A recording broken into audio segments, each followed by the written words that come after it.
love that intro. Hi, everybody. I do Welcome too. to Wild Raven Tarot. I am your Let's see host, which way, Bobby right here. Fierro. There it is. You have joined us on my segment called Behind the Cards. I started this segment because I have a firm belief that everybody in the world has a fascinating story, and I'm interested in those stories. People are usually I got a ton not of. aware of how awesome the origin stories of the people around them are, and I like to lean into that.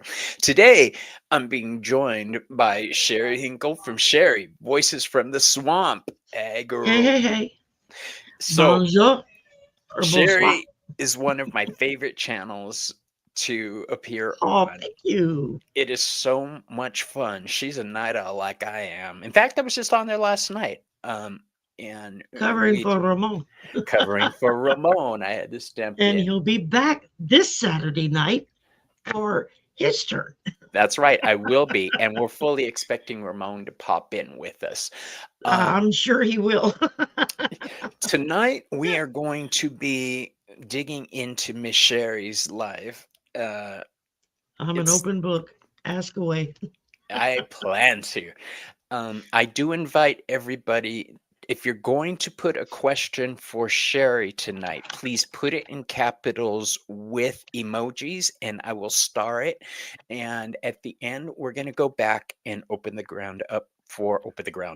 floor up.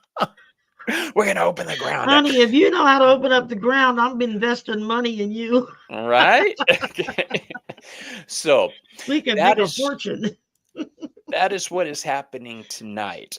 Um, So let's say hi to some people real quick. We've got Right. Selena, mi hermana, homegirl, every Thursday night. Selena, Essence of the Moon, and Ramon, Moon Scarab. The three of us get together. I should have a moon name, but I don't. The three of us get together and do a Thursday night show. And we talk about different forms of divination, spirituality, cultures from around the world. It's a It's great show. fascinating. And each one of us brings something different, so it's different every week, you guys. It's never the same show twice. Never So the same. No. I we've rarely get to catch y'all live on that particular night. So I'm usually watching the replay, but yeah, it's a great show. yeah, Ramon took us through ancient Egypt for divination in ancient Egypt last week. It was Yeah, I've got it incredible. saved. I haven't been able to watch it yet, but it's saved on my in my watch later file. So we've got Francine, Purple Moon Tarot. She's a Hi, newer channel, friends. so check her out. Oh, Um, if you're a new channel, you're just getting started. All right. Well, she's recent, yeah. let me give her a buzz and invite her on, get some eyes on her so people can see her. There you Um, have it, you guys. Please, Sherry's that's part of email. my calling is there were people who were kind enough to invite me on and kind of get my face out there in the very beginning when I didn't know what the hell I was doing. Mhm. And so now it's like paying it forward. So when I run across somebody just starting, I invite them I on love so it. that people can see them and get to know them and hopefully help build their channel up a little bit faster There you have it, than maybe Francine. normal. Her So email is Francine, in the description box. Go ahead and email Sherry and let her know that who you are. Okay, my love. So it's we've got, also on my about page, so my yeah, home page as well. So that's one of the reasons I love swampvoices you. at gmail.com. Although Bobby uses my personal email, but I do. I cheat. my channel Um, email is swampvoices at gmail.com. Email. email. I wonder if there's an Y'all know what I email.com. mean. So we've got Maureen. What's up, girl? Hey, Green. And of course, Joan Miranda Hey, Joanne. and Roman, Jackie. Whoa, we've got a lot of people joining us tonight. Yeah, yay. We got Everybody Play wants to Love picture out. Remember and Yep, here you Sonia. are. Witchy best Witchy best friend, friend. Jess. There we go. Oh, look at all you people popping in as we go. So let's Yay. give people a few minutes to join Yeah. us. Where do you live, by the way, Sherry? Where is the I swamp? live in Lafayette, Louisiana. I'm Hmm, approximately 3 miles from the largest land-based swamp in the continental U.S., and that's the Atchafalaya Basin. I know It's an exactly where it is. 18-mile bridge to cross it. And when you get to the other side, you're in Baton Rouge, which is the state capital. So I live in a very red MAGA state, surrounded by the idiots that have drank the Kool-Aid. I Um, feel you. Yeah, I know exactly where you are. I used to live in Louisiana. I live just okay. outside of the French Quarter, but I've been over that bridge a couple times to go to Oh, the uh, if you want to go west, the that's the man-made bridge you got beach. to cross. Yeah. Yeah, and And it is scary as heck going over that bridge. I'll let you know that. what's scary is when it's right at dusk or just morning is just starting to break and it's foggy. And so everything is like got this layer of fog all around and you can't really quite see. And it's an older bridge. They're slowly rebuilding it to make it safer. They're Yeah, putting up like a new one. But for many, many, many moons, it was a 2-lane blacktop bridge for 18 miles. yep, And if there's a wreck on that bridge, you are stuck like Chuck. You're not going nowhere yeah.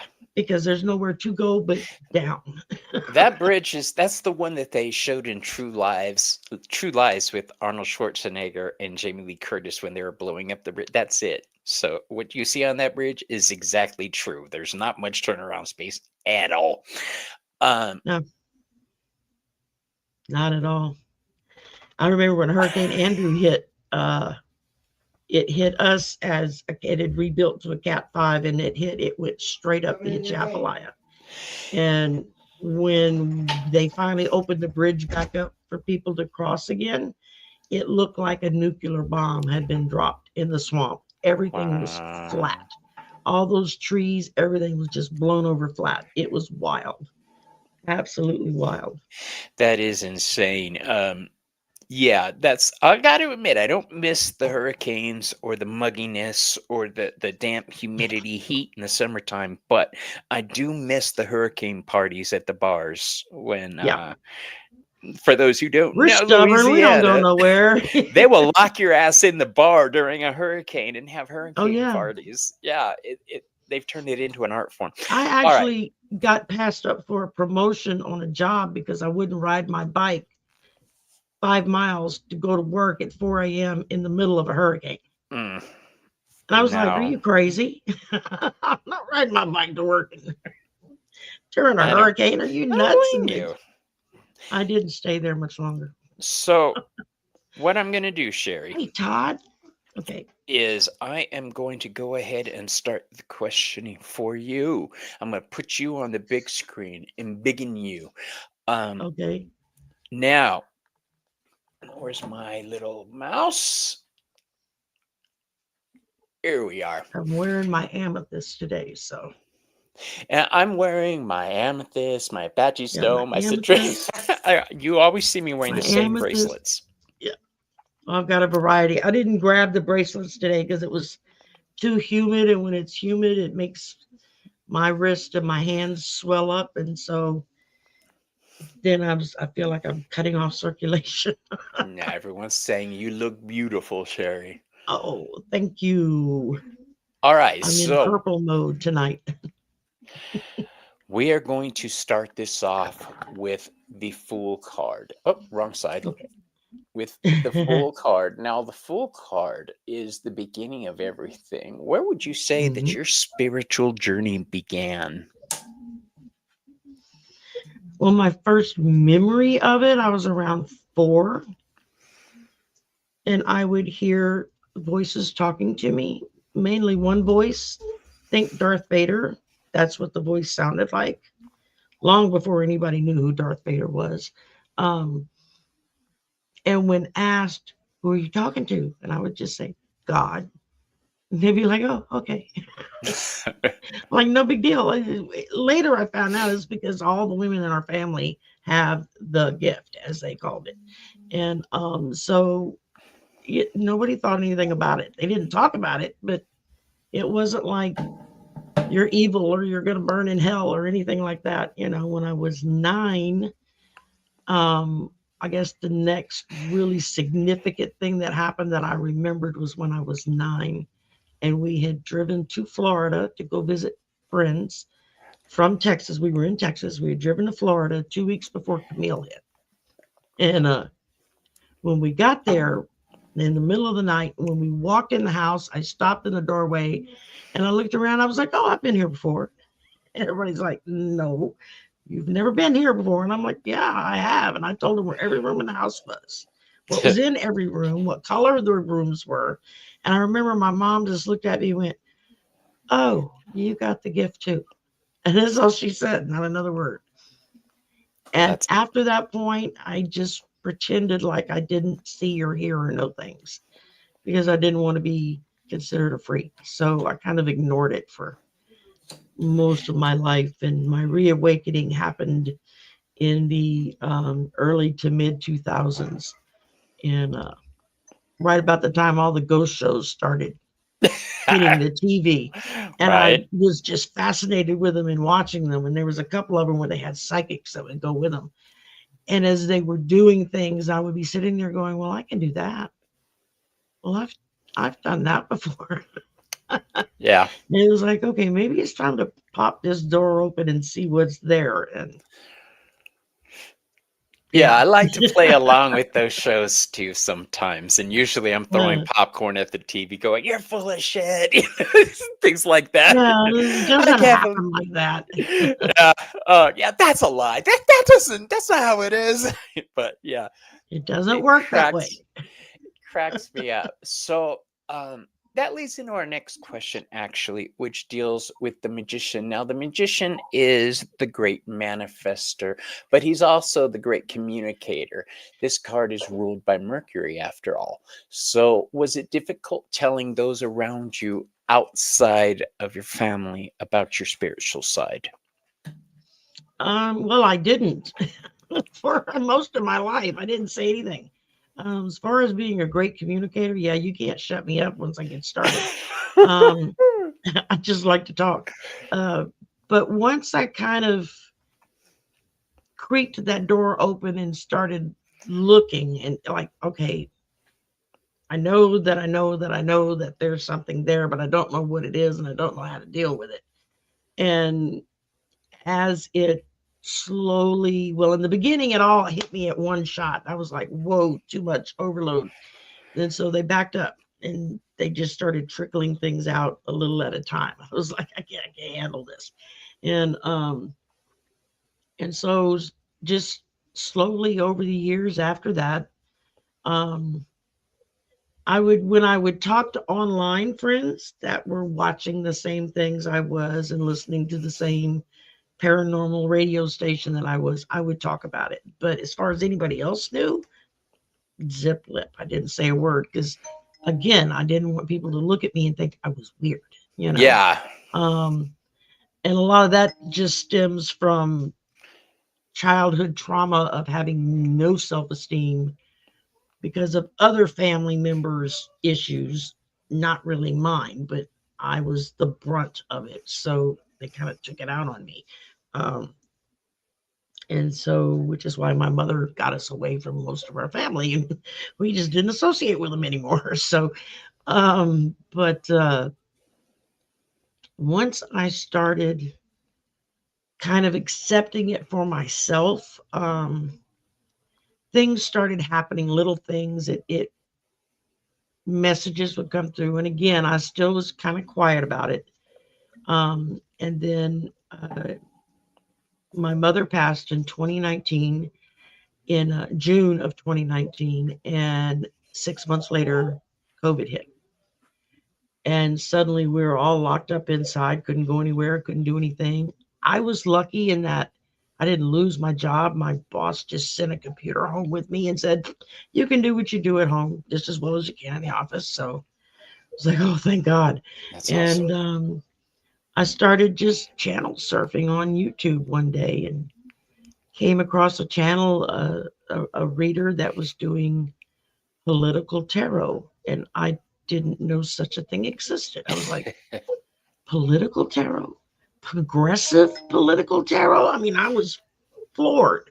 Okay, And can you tell everybody what we're talking about? Because although it sounds very simple, people just don't make that yeah, connection. I mean, just channel surfing, and Diane's Tarot was the name of the lady in the channel.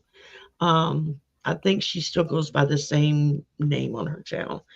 Um, Popped up in my feed one day on YouTube, and something about I don't remember now what the conversation was, but it was, I just clicked on it to see what she was talking about, because I didn't know anything about tarot cards or Right. oracle cards. I'd never owned or had cards. I didn't know the first thing about them.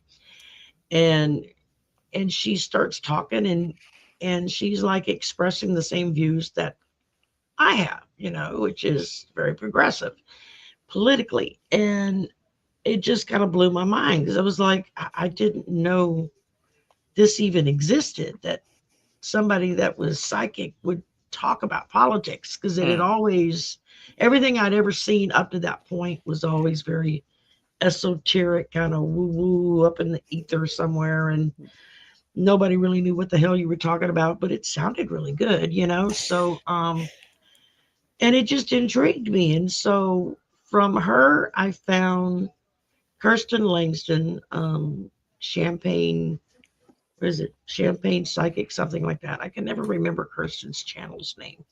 And from Kirsten, I found uh, Sheila Celtic Tarot and Linda G, and started watching them, and it just kind of expanded out from there.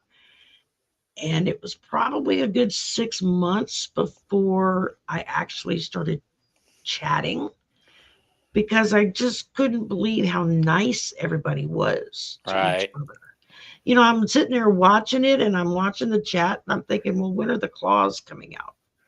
I was waiting for the claws to come out, and it wasn't happening.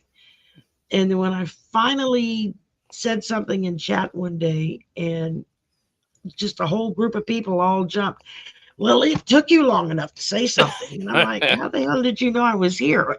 Well, we're psychic, right? And one lady in particular was like, you're psychic, right? And I'm like, yeah, not really. She's like, no, really. She says, it's time for you to quit pretending like it doesn't exist and get serious about it. And Yeah. it's like, zing, she got me. She says, you need to be reading. You're supposed to be reading. I said, I don't even own cards. I don't know anything about cards. She said, send me your address. And she sent me my first two decks of cards. That's phenomenal. Selena does things like that. She'll send Yeah, people decks. I just I love do. that I do girl. the same thing. Yeah.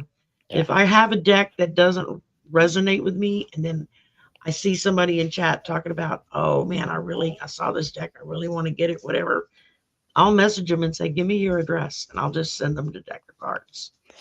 And so you never That's know. awesome. A deck will come to you if you need it. I mean, Ramon Yeah. is the prime example that I like to refer back to. He found his deck, somebody threw it away, and he literally pulled it out of the garbage. And Wow. that started his journey. Ask him about it next time he's on. Um, Yeah, I will. so now that we have your cards in your hands, what was the first time you remember trusting your intuition with what it said? Probably about a year after I started doing it. I In the beginning I was very analytical about it. It was like I kept thinking I had to memorize what each Mm, card stood for, and I had to get the yes, I was born in Lake Charles, but I didn't grow up in Louisiana. I grew up in Texas and Florida. And, there goes the little dog, who's mad at his daddy who won't let him in the bedroom. good joke. Um, uh, so when I got the cards, and then I emailed Angela, the lady that sent them to me, and I'm like, okay, now what? She's like, okay. I said, what do I do with them? I got them. Now what? She says, just start. She says, just start, throwing cards. When you watch other people, when they're doing cards, you do your cards. Are you getting the same cards? Are you getting the same message? Are you getting something totally different? Why do you think that is? And so she just challenged me to kind of, but I was still very analytical about it. It was like I had to get it exactly like it said in the book. And it took a while before I realized that a lot of times I was looking at cards or at the spread, and what I'm hearing or what I'm picking up was not what the book said. And so it took a while watching some of the more established readers and them saying, just go with what you feel. It may go along with the book and it may not. Who cares? Just you go with what spirit tells you it means. And it took a while. I'm still kind of feeling my way around that, because um, I still like to read the books that come with, especially oracle cards, Right. because I like to know what was the intention behind making this deck. Why did the author make this deck? And then if I understand what the intention was, then that kind of helps me know what was put into them when they were made. I And agree. that kind of determines to me when I use them, unless they just jump out and say, no, we're going to do this instead. So, but Uh, yeah, I mean, So there are some, hey, KL, um, that's there are some decks that strictly scream at me, this is for political reading. And that's all I use them for. I don't use them for personal readings or regular I don't readings only for have a political. quote Yeah. unquote political deck yet. It's on my Yeah. list of I'm looking for the right one, and I think I'm gonna lean into dragons for politics. It seems Well, I like the had logical choice for me. I had a just a regular Rider Waite deck. I actually got two of them. One's a white deck, one's a black deck. And I started using those for political readings, and they just seem to work better for those kind of questions. And then I got this deck, the Gilded Tarot Royale, Yeah. and fell in love with it. And now I use it for like every damn thing. Is that Cyril Marchetti? Yes. Yes, okay. And I've got Marchetti's um Lineman cards, and I've got the Kipper cards. But I don't really know or understand very much about those yet. I'm kind of learning Honestly, I think slowly. oracle cards are a fantastic structure, especially to start off. If you're Oh, looking into cards, oracle cards are a great way to start off if you don't want the structured form of the tarot. I right. have several oracle cards that I like to use. My top two right now are the Halloween oracle deck, which I really love. This one with all Ooh, the I don't skulls. think I have that one. Oh yeah, I'm all It's a about new the deck I Halloween. gotta get. Okay. And then there's one called the Dark Goddesses Oracle, which is all white with black writing. But enough about my decks. Let's talk about you. Um, I've got A to Z variety with Oracle. I mean, I discovered. Hey, Gerald. Big I Papa in the discovered. house.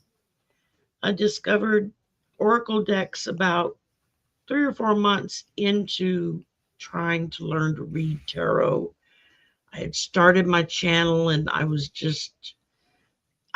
terrified because I felt like an idiot. I felt like I didn't know what the hell I was doing or how to do it. And of course, when you watch experienced people who've been doing it a long time and they're just whipping out cards and things are flowing, and you sit and you watch them and you think, God, I'm never going to look like that or sound like that. And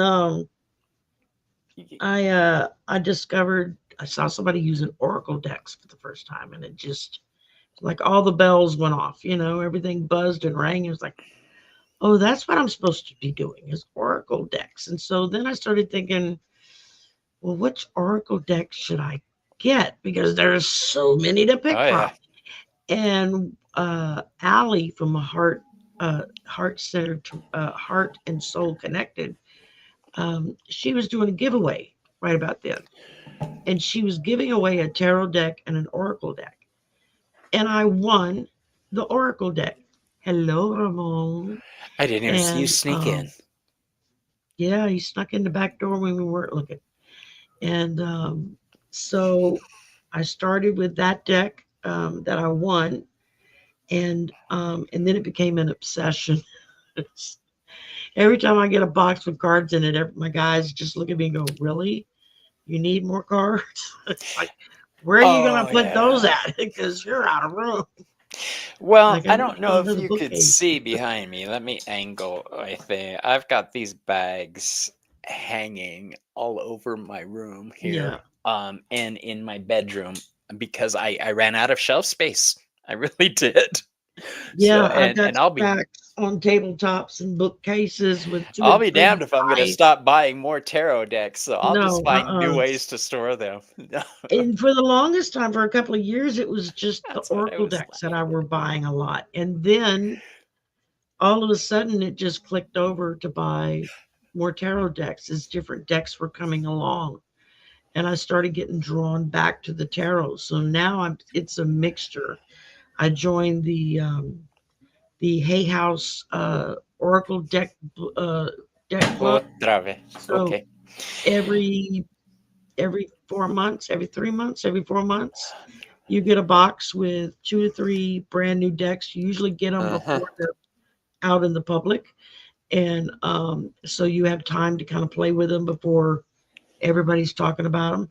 And Yeah, I can't seem to get hooked up with those. I've been trying for the past year, and you I mean haven't been to? able to get hooked up with promo decks. Um, that is my goal this year. I will. It's God Well, is I my like Hay witness. House because I don't have to think about it. And when you break it down, it's like I think it's like about $40 every 3 to 4 months that you pay for the box, and you get 2 to 3 new decks, and then you usually get one um, re-released deck. A lot of times they do them in the little pocket oracle Yeah, decks or the pocket tarot decks, those are and my they'll either come in favorites. the tins or they'll come in just a little box so that you can like throw them in your bag and they don't take up a lot of room and you can carry them with you. Um, and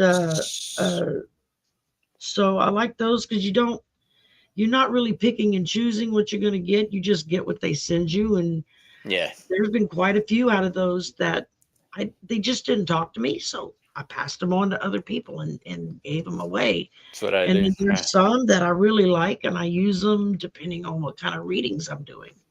Um, if it's a personal reading or a show that I'm on that I'm reading, or if it's political readings, or if it's personal readings we're doing, it just depends. I go to the bookshelves and I'm like, okay, what cards do I need? And I literally look at all the cards, and the one spirit wants me to use will light up. Like there'll be like a neon light on inside of them or something, and they light up on me, and I just like, oh, okay, that one, and oh, that one's glowing, that one, and sometimes in the middle of doing readings, and I'll stop, and because I'll hear real clearly, wrong deck, go back to the bookcase, and I'll have to get up and go get another deck. So yeah, I mean, I've got probably 10 decks sitting out on my Yeah. desk right now. So So we know that you collect decks for I fun, love, but yes. in what other ways do you nurture your spiritual self? This is the Empress card now. Yeah. I try to I can't That's like the Empress. burn incense or anything like that inside the house because my brother's allergic. And so although the neighbors probably think I'm crazy because every full moon I'm outside the apartment with my sage incense sticks smudging the windows and stuff from the Yeah. outside. And they're like, I'm sure I get neighbors that look at me and say, "Oh, that's a crazy lady that does that thing every month." Um, I don't quite know what it is I'm doing. My neighbors think I yell at my dog all the time. Maddie, Maddie.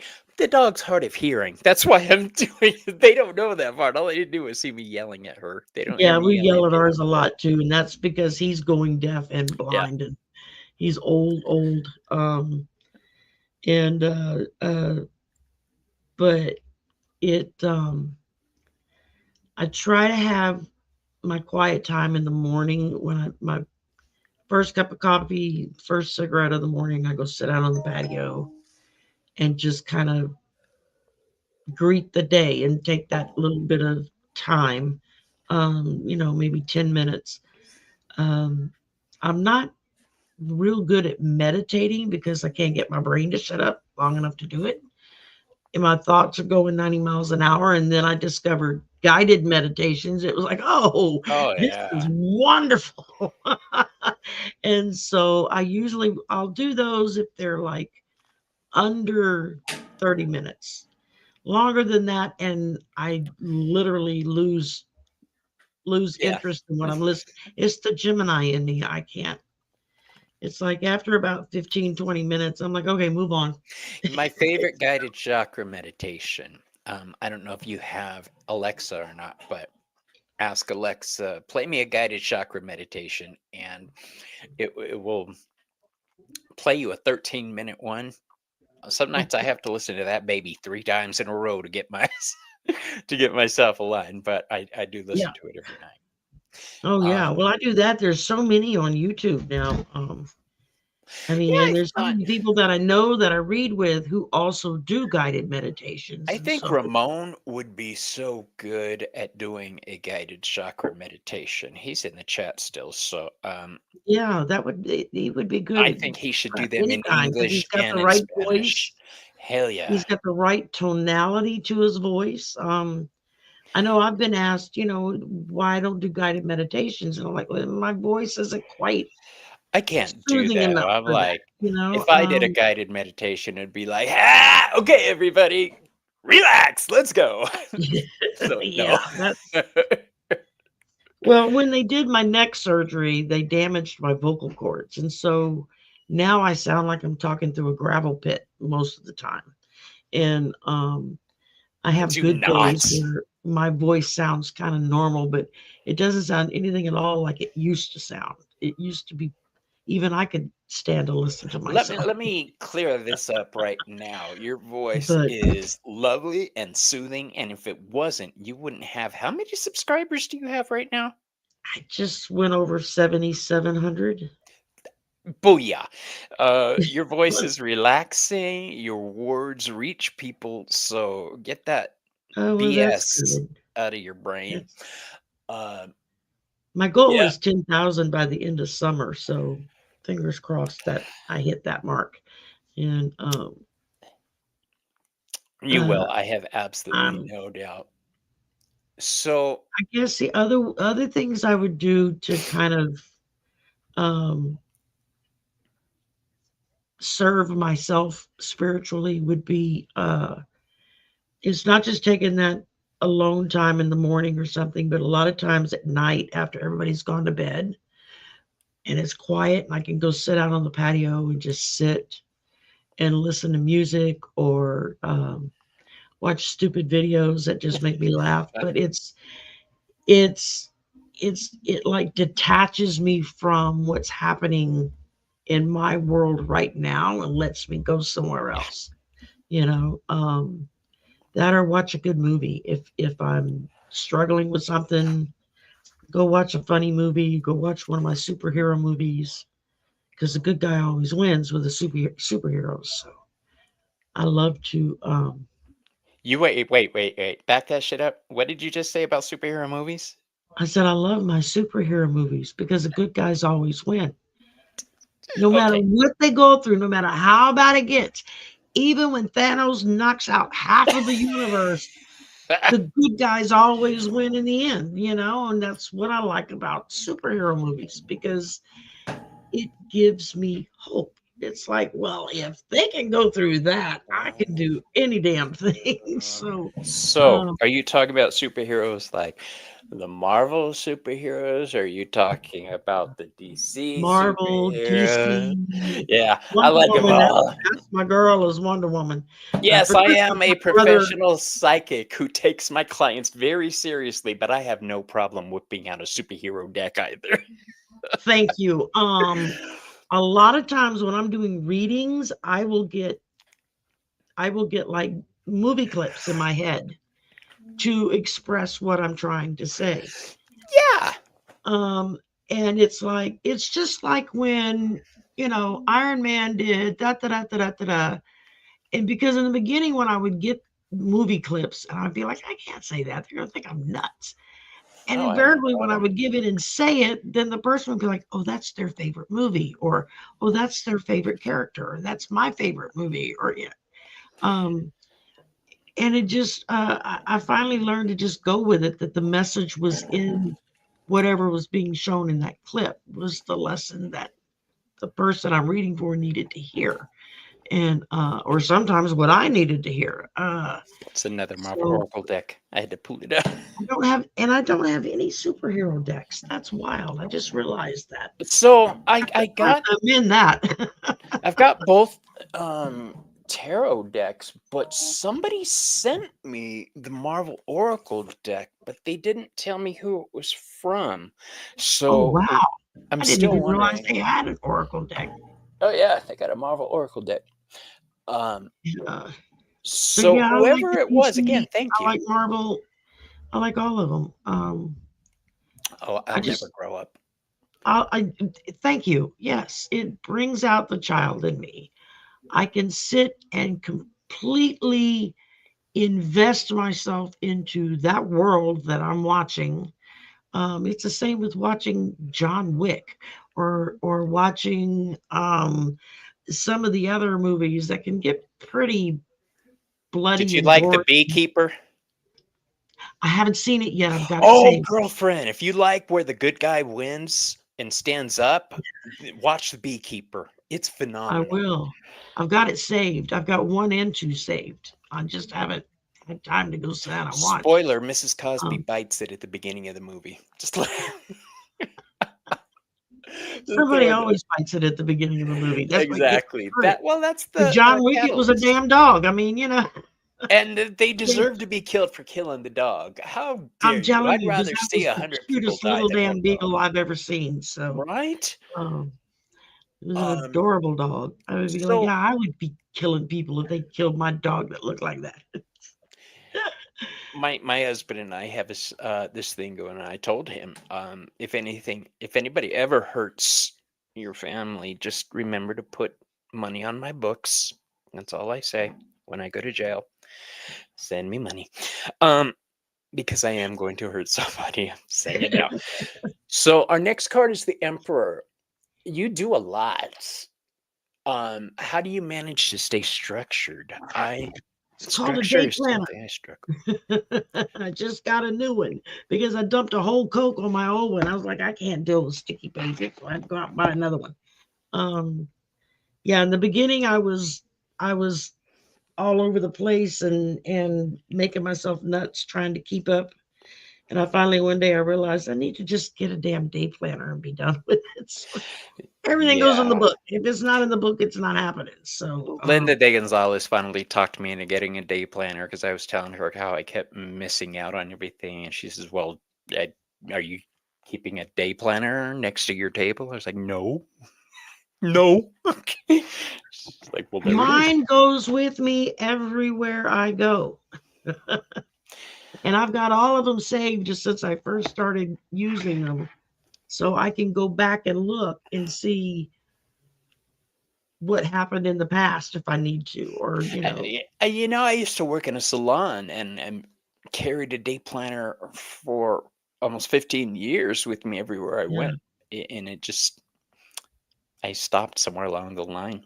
So the Hierophant is our next card. I don't know why I'm holding it up. It's so small, nobody can see it. Um, do you follow any particular path or The force. religion? I follow the force. The Force. You know When I what? was when I was 16, after standing in line for over 3 hours to see the original Star Wars movie, and in the scene where Obi-Wan Kenobi is explaining to Luke what the Force is, I remembered sitting in that theater and having a complete epiphany and going, "That's it. That's Yes, what I believe." And it was just mind blowing. And of course, I found out later on a lot of it is Jewish tenets. So Sherry, there's hold a lot on of one stuff. second. You explain. I'm going to let my little girl in the room. Hold on. Yeah, yeah. Go do what you need to do. Um, there's a lot of things that I follow and believe in, and that's part of Hindu. There's Buddhist, there's Native American stuff, there's pagan, there's Wiccan, there's Christianity, there's um, I've just kind of over the years just started adapting what felt right to me. And it's like I still have a hard time eating meat on Fridays because I grew up a Catholic. And even though it's not a sin anymore, it still feels like I'm doing something wrong if I eat meat on a Friday. Right. Um, and I don't. It's just that from years of following that, The conditioning. yeah. I mean, in high school, my two best friends, one was Catholic, one was Jewish. And so every Friday night we went to temple, and then every Sunday morning we'd go to mass, the three of us together. And I figured, okay, I got the Old and the New Testament. I've got it covered. So I'm you're covering not all of. seeing your place in that equation there. You have, I was the bridge that brought them yeah, together. So, exactly. um, and so I was never really a religious person. And then we kind of got sucked into the Baptist church, Baptist cult, I should say. Um, and I was in that for about 10 years, I guess, when I finally woke up. And it was just like, what a bunch of BS. That's how it hit me. It happened when Obama ran the first time. And I was so excited about it. I really liked him. I joined his campaign. I was working on his campaign. And people that I had known and respected for years within the church structure, Uh-huh. just like this evil twin of them just came out, and and I was so shocked over it. Wasn't like, well, no, I can't support him. I don't think the same way. That's Mhm. cool. I can understand that. We all feel differently about our politics. But when they were making it personal, calling me names, calling him names, calling other people names because they did or didn't adhere to their strict interpretation of what their religion taught them. Right. And I was like, okay, I can't do it. It was just like the veil being lifted from my eyes. And I literally backed up a few steps and just unplugged from all of them. I basically cut them all off. It was like I don't need this. I I mean, if think a that's lot the of us did world, that. yeah, it's like if that's how you see the world, then I don't want any part of your world. If Yeah, I'm that's not cutting the people God off you because of follow, their then politics. I'm cutting no. people off because of the way they express those politics. Yes, You can think differently. I'll it give you is. can hate me, Yeah, but don't I'm roll more than up happy on to me. debate the pros and cons of stuff with you, Yeah. even if we come down to the point where we just have to agree to disagree, that we just see things differently, and that's okay. I I have stopped no problem debating with that. people because people don't want to No, they want to. see They your want to. point of view. They want to hear the words coming out of your mouth. That's the big Yeah, difference. So, yeah. exactly. Um, let's go on to our next card, which is Okay. the Lovers. How have your romantic relationships been shaped by your spirituality? Um. I'll give you, for instance, my husband does not want anything to do with my witchy side, yet he's very supportive. When I needed when Yeah. my office closed down, the place I was renting, he's the one that suggested work out of the house. But he's never bought me any tarot cards. He's never bought me any equipment for my YouTube. But he makes sure I have the space to do it myself. Right. So I support No, him. it's like my guys. And when I say my guys, I'm talking my son, my brother, and my brother's son. We all live together.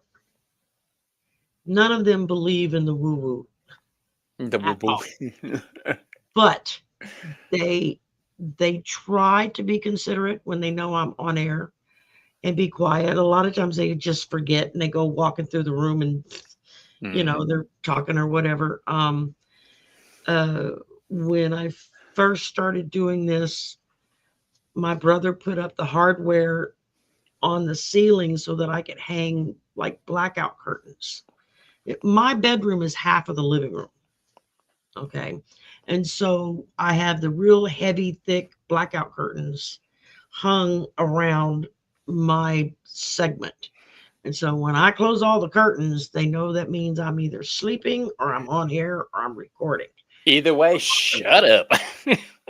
That's it. And most of the time, they're really good about it. Sometimes they forget, and I'll be like, on air. And they're like, oh sorry. And of course, with 2 dogs and 3 cats and a lizard, that all makes a lot of noise too sometimes. So, I mean, She had to throw the lizard in, 3 dogs, 2 cats, and a lizard. and a lizard, well, it's actually a bearded dragon, but Oh, most that's not a people just look at lizard. you funny. It's one of those little gecko lizards. It's about the length of my hand. A mean little son of a gun too, man. He'll bite the crap out of you. Um, he used to not be mean. Used to be able to pick him up, hold him, and pet him and stuff, and he was cool with it. Now he bites. It's like, yeah, no, I'm not messing with you anymore.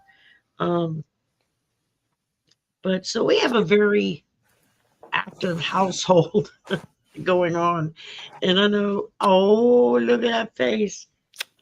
It's Oh, my they're all asleep Aria. over there, so I can't pick her up. Um, She gets so it, jealous when she can't see me. She gets upset. yeah, yeah. Our animals are like that too. It's they're very they like me because I feed them. That's the extent of it. It's like the little dog, that's my son's. The big dog, that's my brother's. The cat shows my son as her human. We're waiting to see what happens with the kittens, and the lizard just is a Is a lizard. is a wizard. He's a wizard lizard, I guess. I don't know. He'll sit. His terrarium is like right next to me where my desk is, and there's a crack in the curtains right there. And a lot of times I'll be doing stuff and I'll feel like something's watching me, and I'll look up and he's just perched on the branch and he's just staring at me, just looking. Just I'm like, what? I'm like, So, go away. has there ever been any issue with your being in tuned to the universe and your relationships, or has everybody just been okay with it? Most everybody's been okay with it. I mean, back when I was met my late husband, was married, he didn't believe in any of it. Anytime I would make a comment about, yeah, I've lived in a haunted house, or yeah, I've seen a ghost, and he'd be like, don't say that. That's fake. That's not real. And I'd be like, no, it is real. And yes, I experienced it.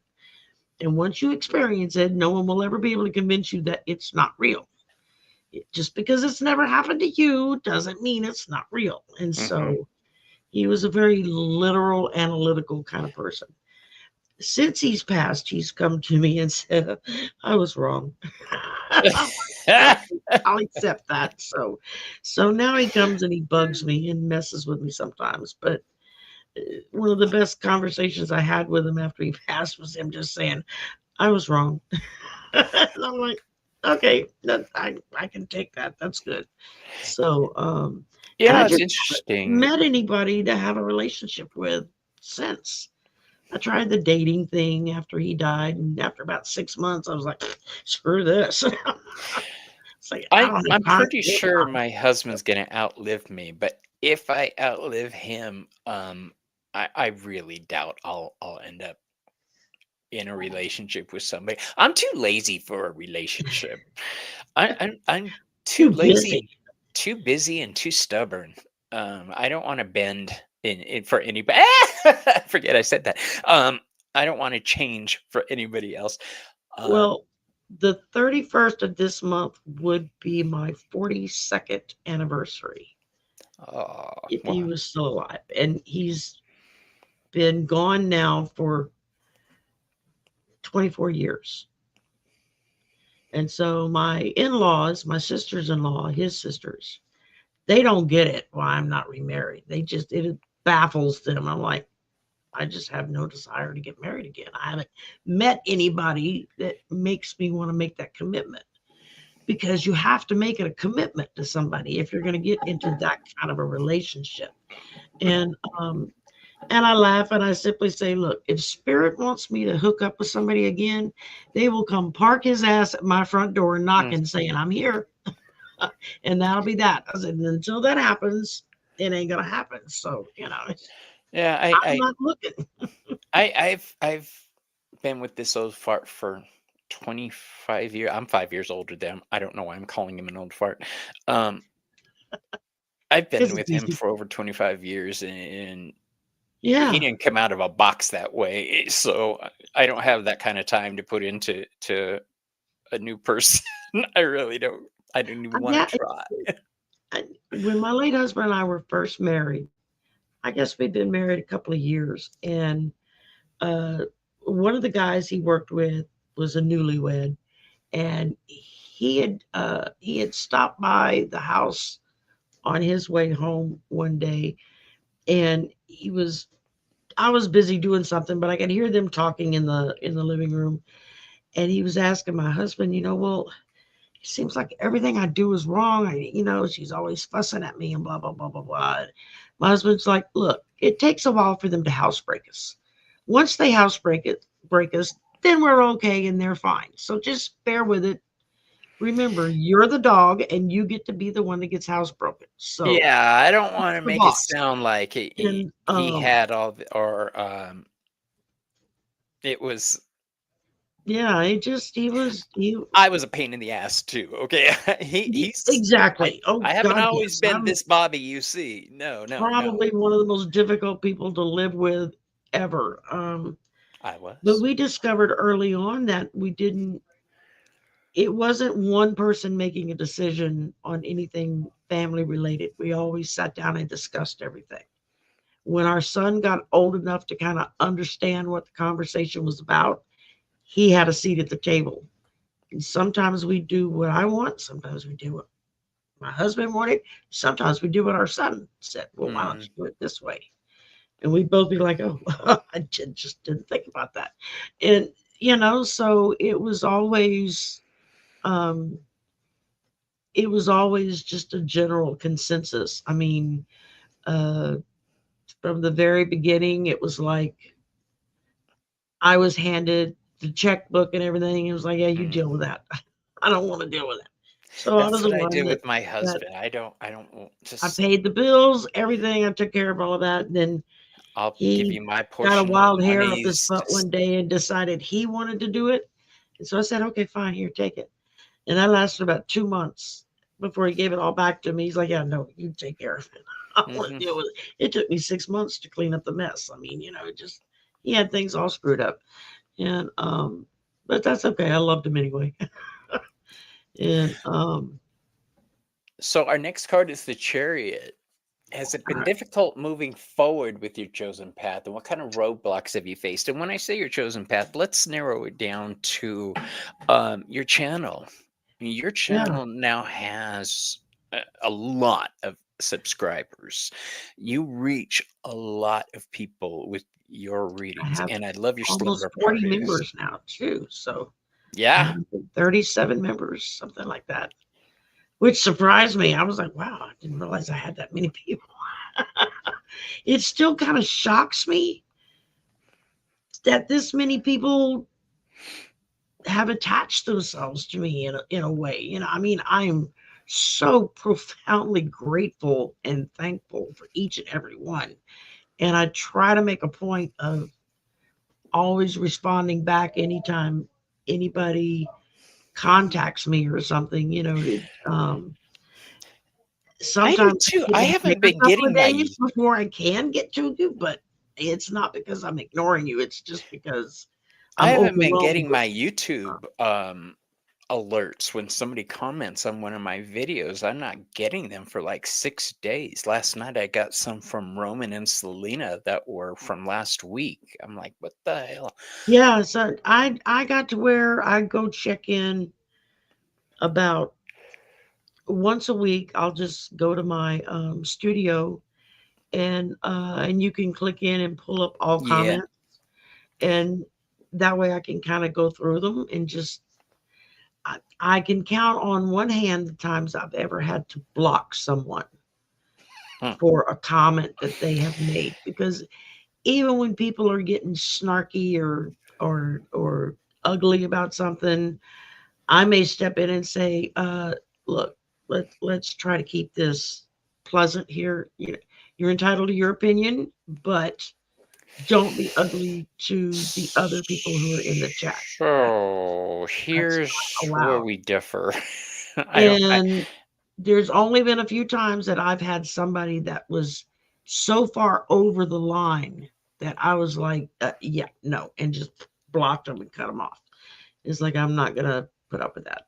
Mhm. Um, if someone's just expressing their opinion that's different than mine, okay, fine, you got a different opinion than me.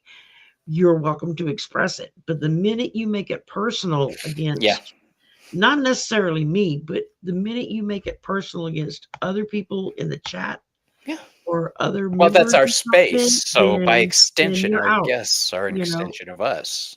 Right. Yeah. It's like everybody has their own opinion and they are free to express it as long as they're um Respectful.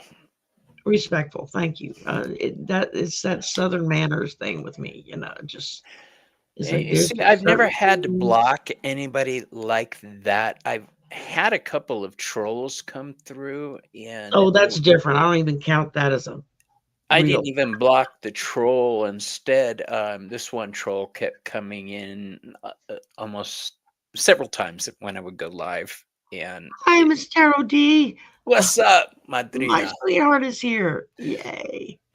And when they were doing that shit, my mods went to block them, and no, instead I cursed them. But that's the witch in me. So you enter Yeah, my space, you takes your chances.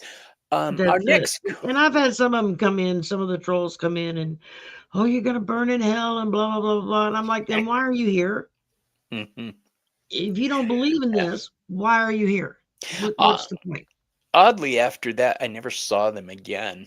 They were in my channel a lot, and I've never seen them since. So, Yeah, so our next card is the I do Strength have voodoo card. dolls. That's right. You're in They Louisiana. work. That's where the Marie Laveau Museum is in New Orleans. Oh my gosh, that Yeah, was one of I my never, favorite this places. is my very first voodoo doll I ever got. That's And so it's my Wonder Woman voodoo doll. cool. So, or Wonder Girl, they call her. But I saw this and I was like, no, I have to have that. So that's my Wonder Woman voodoo doll. And she stays right here by my desk to keep everything. Miss Tarot Drag is La Madrina, the godmother. Um, so Strength card. I love this card because it's about that serpent. And the strength card, I like to view it as internal strength, like the chakras Yeah. rising, the serpent kundalini energy. Where do you find your inner strength?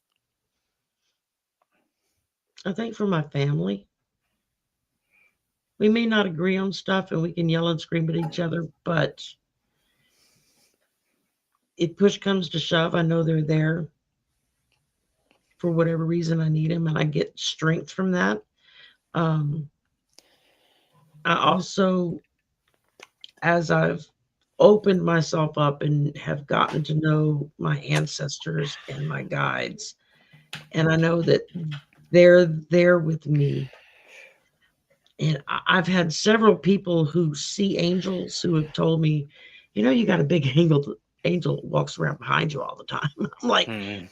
no, I didn't know that. They're like, oh yeah, he's big and he's got wings out. It's like, don't mess with her. You're gonna have to deal with him. So I'm like, oh, okay. I don't know who it is, but that's he's doing his job. So I Spirit stopped guides with will all do of the their near jobs. misses that I have had in my life. That's just there was no way I should have walked away from it or completely been unharmed. And all I can do now is just sit back and think, oh, okay, they were on duty that night. They did good. Can I ask about one of those situations? A gun in my face. Oh, girl. What? Yeah, by a police officer. We're gonna need more. I was, I think, around 19, and I was working at a convenience store, little mom and pop convenience store where I lived. And the bathrooms were outside in the back of the building. And so if we were pulling, and I used to work the night shifts, so I was there late at night. And if I had to go to the bathroom, I would have to lock the doors and turn the alarm on, and I'd put a sign up saying, be right back. And I have to run around to the back to go use the bathroom. Well, one night I went to do that, and there was a glitch with the alarm, and it went off. And one of the police officers that lived like right around the corner from the store, he was in with his kids all the time. And he was always teasing me about, you need to be prepared if somebody shows up with a gun in your face, you know. And I used to laugh at him and say, oh, yeah, no, that's not going to happen. Well, that night, the alarm went off. He was on his way home from work. So he was off shift. He heard the call go out, and he was like, oh my God, that's my girl there. And so he was the first policeman there. When I get there, the door's locked, the alarm's going off. They don't see me through the glass anywhere. And so he went around the back, and I'm on the toilet having no clue that anything's going on. And I get this boom, boom, boom, boom, boom on the door. It freaked me out. And I'm like, what? And he's like, police, open up. And I'm like, wait a minute, I'm on the toilet. let me put my pants back on. And so I'm like pulling up my britches, and I open the door to this 357 Magnum right here. He's like right there in my face. And I just remembered throwing my hands up and saying, oh God, don't shoot me. And of course, immediately he put the gun, put the gun away. And he's like, are you okay? And I'm like, yeah, I was using the bathroom. What's going on? He's like, your alarm went off on the store. We couldn't find you. And he said, and I was on my way home from work, and I was like, no, they're not going to hurt my girl there. So, Aw. but it was shocking to open a door and there's a gun in your face. Mhm. I mean, and but it was fortunately he didn't pull the trigger, or I wouldn't have a face anymore. Um, Well, the the only other, important thing is, did you finish your business, oh, by that point, yeah, I don't think I could have finished my or did business you if I finish needed it in your to. Just pants? more or less, it was like an hour from closing, so I Oh, was you like, poor yeah, I'll just deal thing. with it. And I Oh, mean, I was that's 19. What are you supposed to do? Um, right. the So, only other time I think I've ever been confronted with something that truly terrified me was when my son was little, and we were hard times. We were living in one of those room by the hour hotels. My husband was the maintenance man there, and so we got a free room. And so it was a little two-room suite. It had like a little kitchenette, and then the other half was just where the beds were. right. And I was I was a holiday or something was coming up, and I was up late baking. And so I had the door to the kitchen, I had the door wide open.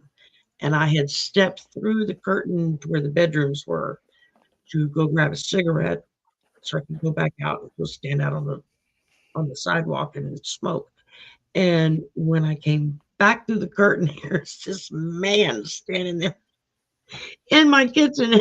I just it scared me so bad I screamed. And then the minute I screamed, I couldn't stop screaming. And he's like, he was drunk as all get out, but he's like backing up out the door saying, wrong room, wrong room. He's waving his arms. My husband jumps up out of the bed because all he does is hear me screaming. He doesn't know what the hell's going on. He grabbed the baseball bat. We had a wooden Louisville slugger that we kept by the bed. And he grabbed the bat. All he had on was his whitey tighties, and that was it.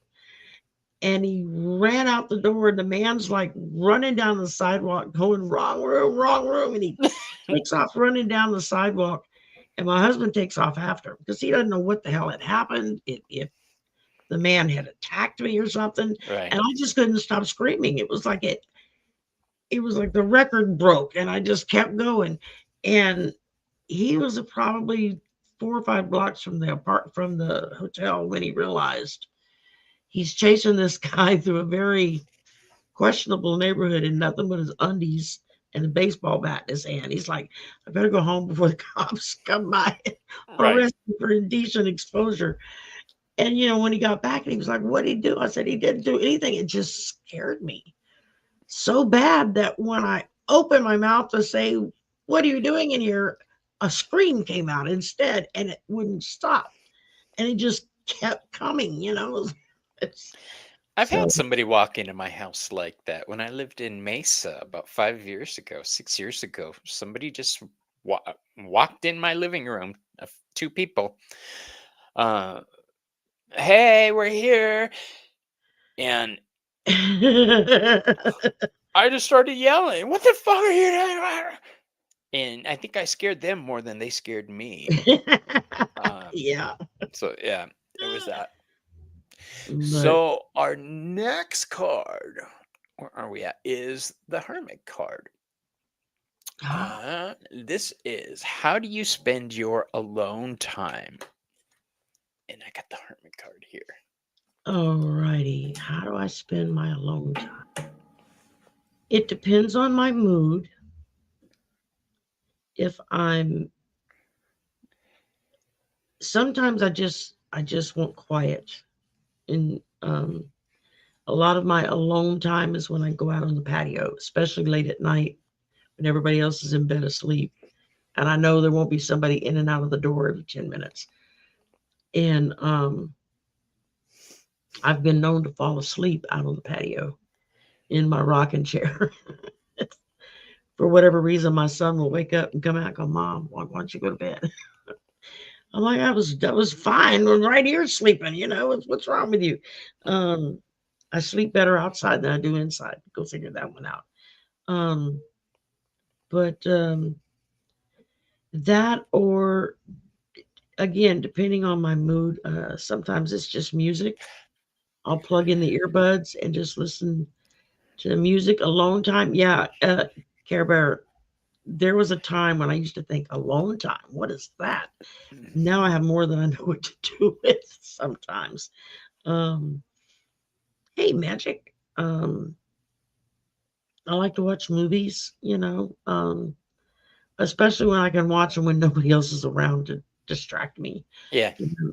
Again, I just plug in the earbuds and watch them on the computer.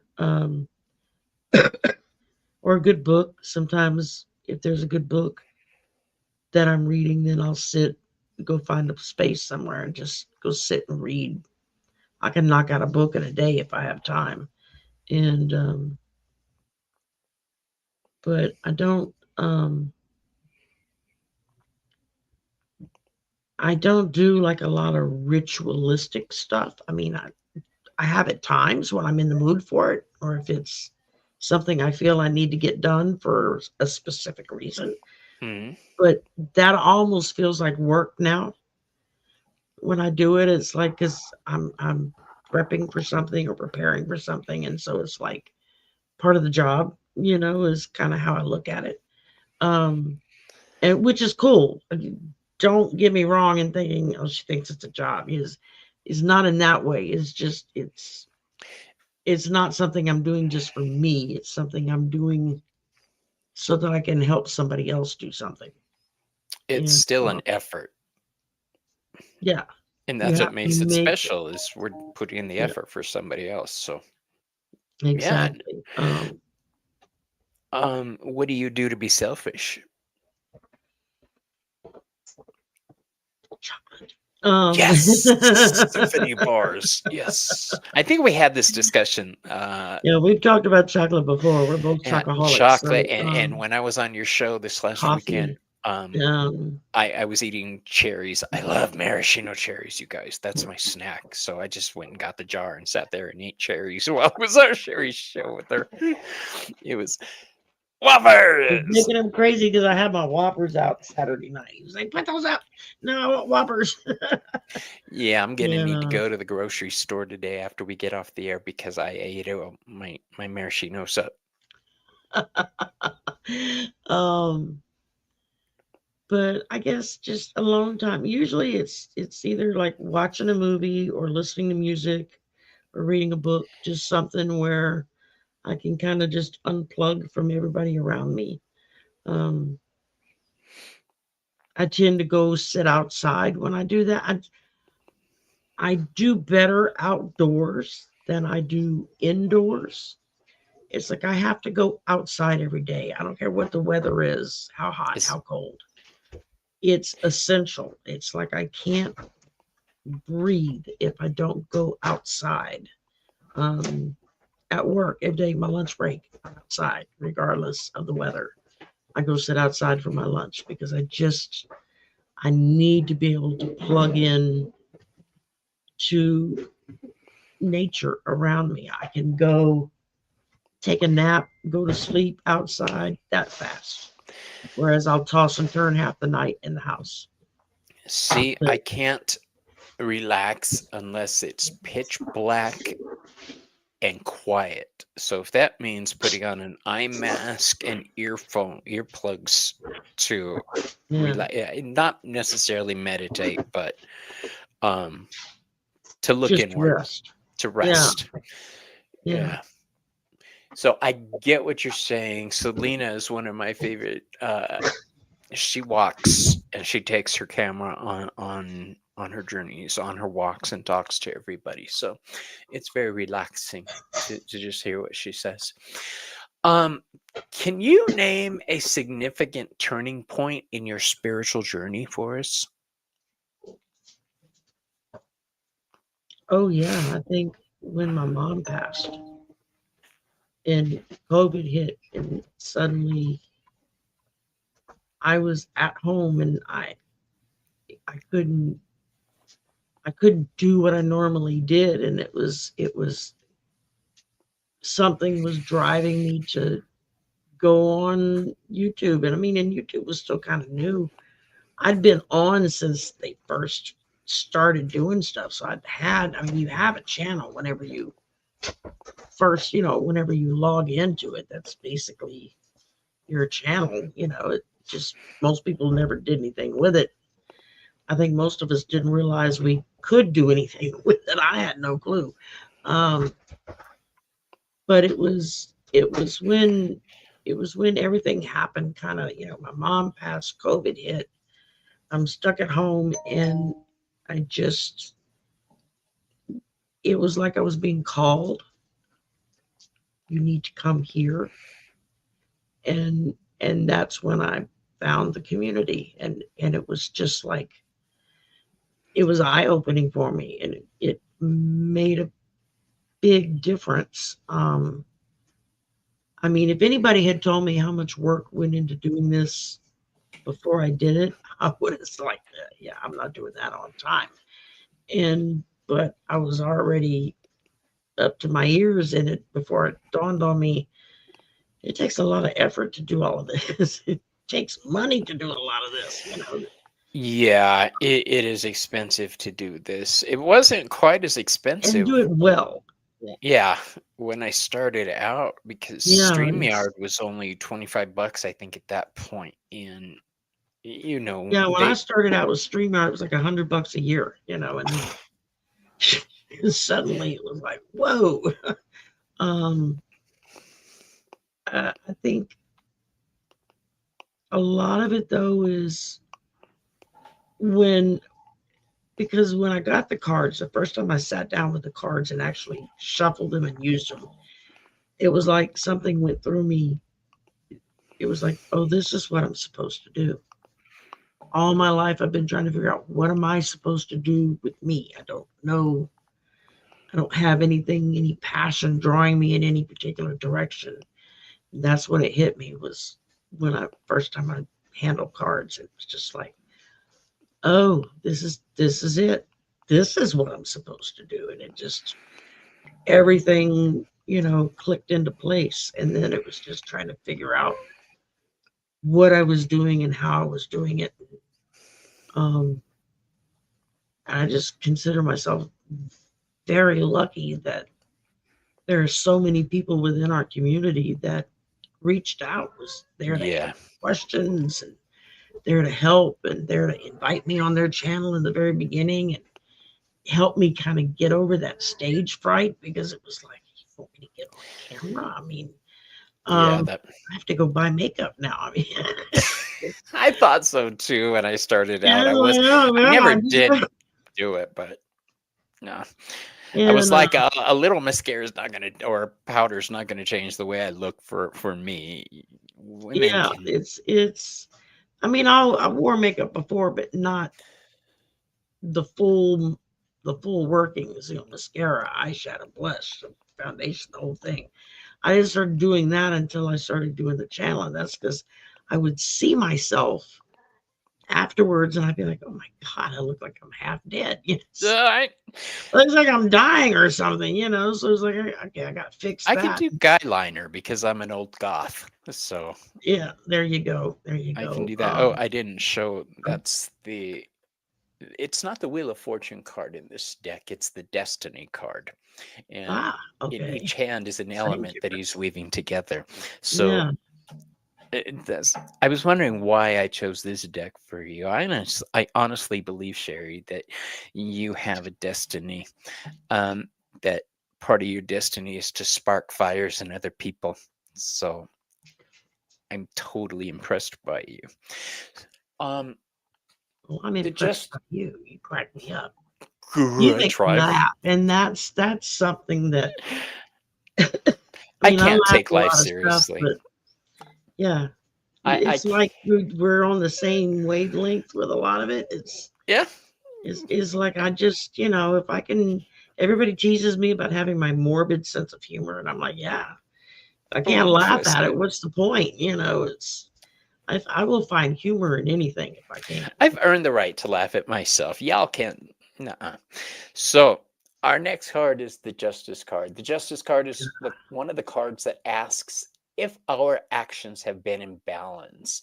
If you could go back and change one thing, what would you change something? And if so, what is it? Personally. Yeah.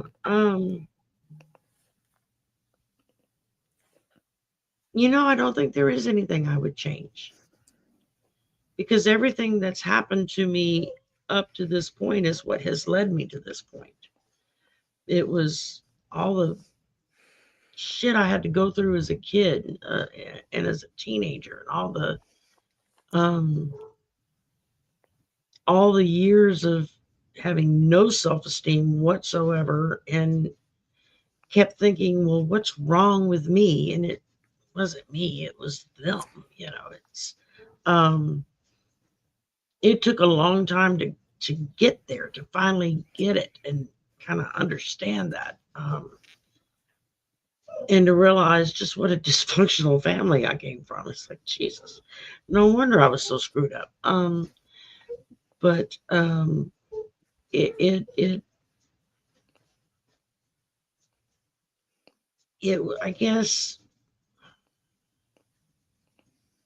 when I think about it, I mean, there are little things. It's like, oh, I wish I could go back and do better on that area. But Mm-hmm. then again, I stop and think all the crap I've been through is all that's what's led me to here, and it's stuff that I always thought was uh, silly, or just me reacting in desperation about stuff. And when I've shared it with other people and they're like, God, that's the most courageous thing I've ever heard. I'm like, well, I'm never quite thought of myself as very courageous, but okay. I feel It's that. just weird sometimes when somebody opens up about what they see in you, and you're like, really? That's what you see when it can be quite shocking at times, and other times it can be like, oh, wow, I never really thought about it that way. I was just reacting in the moment. I wasn't really thinking about what it might mean to somebody else because I wasn't thinking of somebody else. I was thinking I'm pissed off and or whatever and gonna deal with it. But uh, I think a lot of times it surprises me the reaction I get from people who talk about who compliment me, Yeah. or how I've done, and it's still kind of uncomfortable because I lived so long in my life with not having that self esteem. I'm always thinking, what's wrong with me? Um, that it's I have to really work at accepting compliments because it's so much easier to believe the negative stuff that you hear, Yeah. um and that just like water off a duck's back. It really doesn't bother me. It's like, yeah, whatever, that's your opinion. That's kind of the shield that I built around myself for things like that. um and so it wasn't until probably the last few years that I've gotten to the point where when somebody compliments me on something, to instead of trying to turn it into a joke or make it seem like there's something wrong with them for thinking that, um, I've learned to just accept it and go, Just say "Oh, thank you thank you," and shut the and fuck just up. Yeah. thank you. Yes, exactly. Then zip the lip. You don't need to say anything else, and uh, and that can be hard sometimes Yeah, I to don't do. always believe it when somebody compliments me. Like I know they're sincere, but accepting it, I get where you're coming from. That and here's where I throw it out if It's Ramona and Selena are still watching. Chris Butler and I have talked about this many times. That imposter syndrome where we're conditioned to not. yeah, yeah. Yeah. The Um, thought that runs through my brain is, God, if you really knew me, yeah. you were in my house for a day, you would walk away totally different. And no, they probably wouldn't because I'm the same on here as I am at home. I don't change anything or um and that was Yeah. something I actually toyed with in the very beginning when I first started. It was like, well, do I create this character and then I'm this character whenever I'm on? And then I started thinking about it and I thought, that's a lot of work to have to go through to make me be somebody else that I'm not. And it would come across, people would pick up on that I was not Yeah. being real. And I thought, you know what? I'd rather just warts, wrinkles, and all. It's just like, you got what you got. This is me. If you like it, great. If you don't, well, Yeah. there's the door. Don't let the good Lord, don't let it I hit you with good Lord split you. I don't So, have the effort in me that I used to have when I was younger. When I was younger, I wanted people to see me in a certain light. I would try to control the narrative. Um, yes. I don't have that kind of energy in me anymore. This is what you get. If you don't like this, fuck off. Fuck all the way off. If you need help Yeah. with I fuck it, I will That's help the you. see, at 64, I'm now at that stage where it's like, if you don't like what I do or what I say or how I do or say it, bye. I don't need to waste any effort or time on you. Is Yeah, it's true. Um, Hold on. Where am I at? Oh my goodness. Did we just All do right. the hermit? Yeah, we did the justice card. Justice. Looking back for the hanged man. Um, the hanged man finds a new way to do things, right? So, what advice do you wish someone would have given you, and would you have taken it? Um, there's probably a lot of things that people have said to me that at some point or another I would have been like, yeah, right. Um, that now I would seriously be like, oh, okay. I need to work on this, or I need to quit obsessing about that. The Hangman is also the card that kind of helped me clue into intuitive reading. And I was invited by another reader who at the time was doing a weekly hour-long show of just him and a guest and one card. And you would spend that hour discussing everything in, around, and about that card. And I was still really new at all of this and didn't know diddly about any of the cards. And that was the card that was picked for us to focus on, was the Hangman. Mm-hmm. And he is, in his regular world, an artist, professional artist, and so he started talking about, when he's looking at the cards and he's looking at this and he's looking at that. And it was just, it was eye-opening to me because I never thought about, are they all the same color? Are they all in the same background? Do they all have water in it or not? Are there mountains there or not? What is the character on that card doing, as opposed to what it says that they're doing? Mm-hmm. And then, of course, you get different decks, you get different interpretations because Yeah. you have that creative difference, with people looking at the cards a different way. And that's kind of when I started going back into looking at tarot cards again. It got to be really interesting to look at the different decks and be like, well, it's the same card.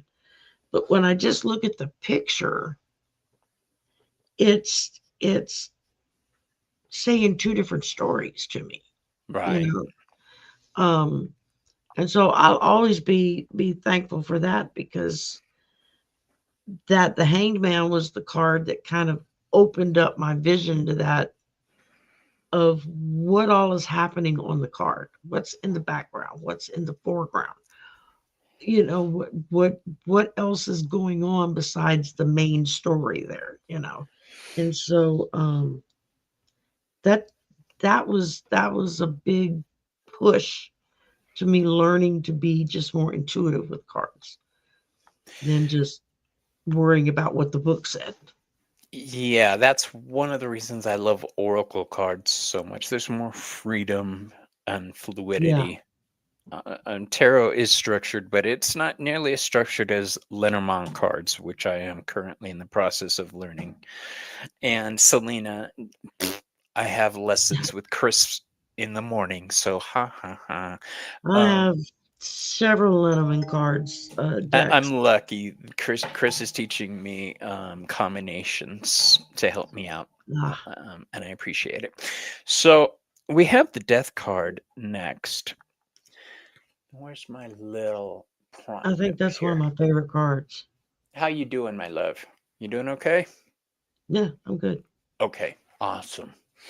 Just Yeah. checking in. So for the death card, how do you approach change and transmutation in your life? Do you resist it? Do That's you one of my favorite accept it? cards. The That's one death of my card? favorite cards, is the death card. This deck And specifically. Love it.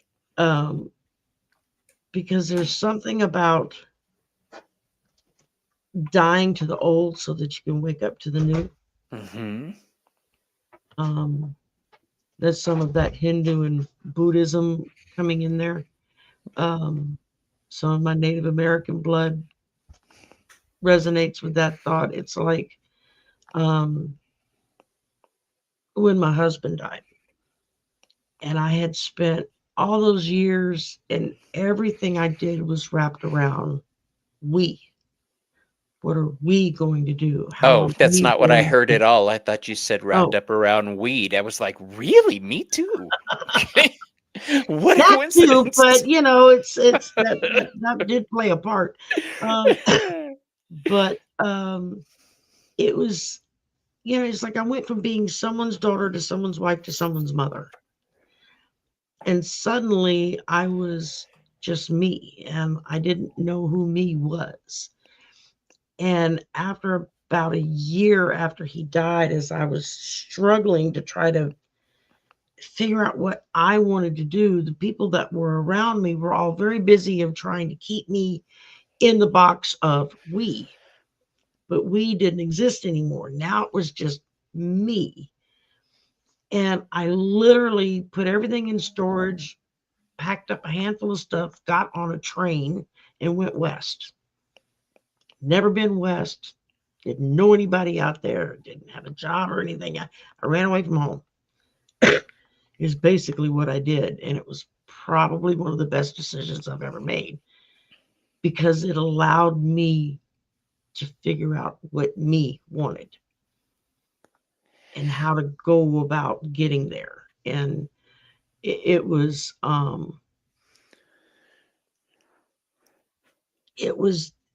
through meeting several of the Native Americans there that they had their own little store right on the reservation, and I lived like a couple of blocks from it on the other side of the line, and so I would stop in there all the time just because I liked the little mom and pop convenience store, and got to be friends with them and everything, and it just felt more comfortable to stop in there as opposed to any of the other stores. It felt more like home to stop in there than it Yeah. was somewhere else. And that's where uh I was given the calendar with all native artwork in it. And that's where the picture of my guides was at. That when I saw that picture, it was very visceral, very like something reached out and grabbed me and just said, "We're your guides." I didn't know what the hell that meant, but I knew it was important. And my mother picked up on it and she knew it was important. And she managed to sneak the picture out of the calendar and had it matted and framed. It's on my wall. It's a big old picture now. I mean, um, it's right above my bed. It's first thing I see in the morning, last thing I see at night. And that's how profound that was for me. And it never, well, I can't say it never would have happened. It would have happened in a much different way had I not had gone west. Go West, young And man. yeah, exactly. I mean, I got out there. It for once I was somewhere where no one knew what my past was, and I could take time to figure out what I wanted my present to be so that I could move into a future. I And I think a lot didn't of have the people, albatross of that anchor around my neck of the past. Not that it was a bad past. It was pulling me under, and I couldn't break free to go forward. It was like I needed things had changed drastically in my life, and it was like I needed to break away from the old to figure out what do I do now. So yeah. yeah. The next card goes with what you just said. Um, I just don't have the card to hold up. It's the Temperance card. Apparently, I left it in the deck with the. It's one of the cards that didn't make the cut. Apparently, um, everybody is relating with what you said about meeting you, about doing you. So Yeah. that's awesome. You're an inspiration on that front. So the Temperance card. Let's put the question up. Ah, there we are. I do love Temperance because it's a survivor's card. Was there ever a point in your life where you just didn't think you were going to make it? Yeah, when my husband died, that Oh, was I spent probably 30 minutes doing CPR waiting for the ambulance to oh, get my there. love. Was it a heart And attack? it could have been, they weren't really sure. It was a combination of things.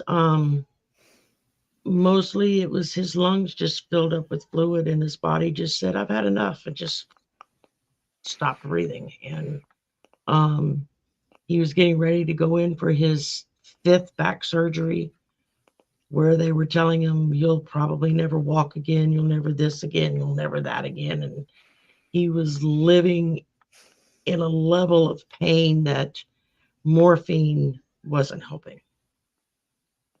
It just Mm. didn't work. And so, and it was just, he was like, "I'm going to go lay down now." And okay. And then when I went back to check on him, he was gone. That was it. And that was, yeah. And I started doing CPR, called 911. I mean, I just was freaking out. And it was the night before our son's 17th birthday. And he was out with friends, with one of his buddies and his girlfriend. They were out. And I remember when the sheriffs, because we lived out in the country, so we had sheriff's deputies that came. And when they were there, and one of them asked, "Well, you want us to go find him and bring him home?" I said, "Good God, no, you'll scare him half to death." I said, "He'll be home shortly. It's not, his time to be home is midnight unofficially, but he kind of always made sure he was home at that time." And when he got home, they pulled into the driveway to two ambulances sitting in the driveway, and he's like, walked up to a guy who was standing in one of the ambulances, like, "What the hell's going on?" And the guy's like, "Who are you?" And he says, "Well, I live here." And he said the guy just shut down and said, "You need to go inside," and wouldn't say anything else. And that was probably the hardest thing I've ever had to do, was to look at my child and say, "Your daddy's dead." I'm terrified of my partner Yeah. passing. I mean, we both have serious health issues, so it is a fear that we live with daily. Yeah. And I, It's I, I like, no matter how much I'm preparing myself, I'm not going to be prepared if he you're goes not prepared. first. I mean, I think, I mean, looking back on it now, I think he knew going into this surgery that was coming up. I think he knew he wasn't going to be here much longer. It just the little things that he said, and just out of the blue stuff, like, "I don't want people looking at me in a coffin." I mean, like, what? He's like, "I don't want people looking at me in a coffin when I'm dead. I don't want people walking by looking at me." I'm like, "You're dead. What do you care?" And he's like, "Yeah, no, I don't want people looking at me." I'm like, "Okay, fine. I won't let people go look at you in the coffin." And we didn't have a showing, a viewing. We had immediate, for his brothers and sisters and a few immediate family on my side. We had a Right. private time for them to have closure with it. But other than that, nobody else saw him in the coffin. I'm going to have two different ceremonies. One for my partner's family and friends and all that stuff, and then one for my spiritual community, because Mm, there's no way that my partner's family will go to a witch's funeral. So I've made arrangements at my mm. funeral. Those big fake keys that go on the back of clown cars. They're sticking one of those at the foot of my coffin and playing "Pop Goes the Weasel." Um, I love it. and everybody, when they come in, has to slap a bumper sticker on the coffin. So, There you yeah, go. Yeah. um, I yeah, told my son, "I don't care what you do as long as you cremate me." I said, "If you put my ass on the ground, I'm coming back to haunt you, and it won't be fun. It won't be a oh, I've pleasant asked to haunt." be cremated and set But into the yeah, I said, ocean. "I want to be cremated." And he's like, "Well, then what?" I said, "I don't care. I'll be dead. Right. Then you can put me in a jar, in a box in the closet. You can flush me down the toilet. You can throw me in the trash. I don't care. I'm not going to be here. So Right. just don't put me in the ground. That's My the only mom thing." said stick her in a hefty bag and uh, Yeah. I out mean, by the curb. I told him, I said, "I don't want some big funeral thing." I said, "I would like to have just, like the the Mardi Gras send off Oh with my the gosh, music that's and what I everything." I want. said, "That's what Yeah. I want. They It's won't just, do and that it doesn't have to here. be big. It's just something that's I've been right to where we're several at. Mardi Gras funerals. Louisiana They're funerals. I know fabulous. Yeah. exactly what you're talking about. Yeah. Um, Yeah. I said, that's what I want. I said, but other than that, I said, yeah, no, I said, just cremate me and then do whatever. I don't care. they won't take my body, Maureen. It sounds like a joke, but they won't take my body because of my illness. I'm considered a health hazard, so there's that. Well, Well, you can that's kind always of the. donate your body to uh, uh, the university up by Quantico, They won't. where they Oh, do, the farm, yeah, the farm where the they just body put farm. you in That and I may do. study Yeah. decomposer. Yeah, I think that's the coolest thing ever. It's like first time I read about that, I thought they did what? Then when I started thinking about it, I thought actually that's kind of cool. I like that thought. Yeah. How else you gonna learn? I And mean, if you guys don't know what the body farm is, it's a large patch of land, and I'm sure there's many of them, but they put dead bodies out in the elements and leave them there, and then yeah, check on them periodically to see what happens. it's And they to help studied like the. FBI and Yeah, police officers and researchers God and bless them. I think that's coroners and phenomenal. all that kind of stuff be able to go and see the state of decomposure of bodies and Mm, being in different elements yeah, so that when they're faced with a real death that they're trying to determine what happened, they've got a little bit of firsthand knowledge of what it is that brought you to that point. Like if you get lost in the woods or, you knowledge know, is key to everything, you guys. yeah, Speaking of knowledge, self-awareness is something that humans have, and when we become self-aware of dangerous situations, we break free. Our next card is the Devil card. It can was What was the hardest he's thing the most you ever fun. had to break free of? It is the most fun. You are right about that. Devil card is fun. That's when you do things that, yeah, you're not supposed to, but what the hell, it's fun. Let's do it anyway. I spent a lot of my years doing that. So, uh, It's I think because I the spent all biggest, those years that now I'm focusing on helping people because I focus so much on being selfish yeah, now. Yeah. oh yeah, just a lot of stupid shit you do when you're young because you think you're gonna live forever anyway. Um, but I think probably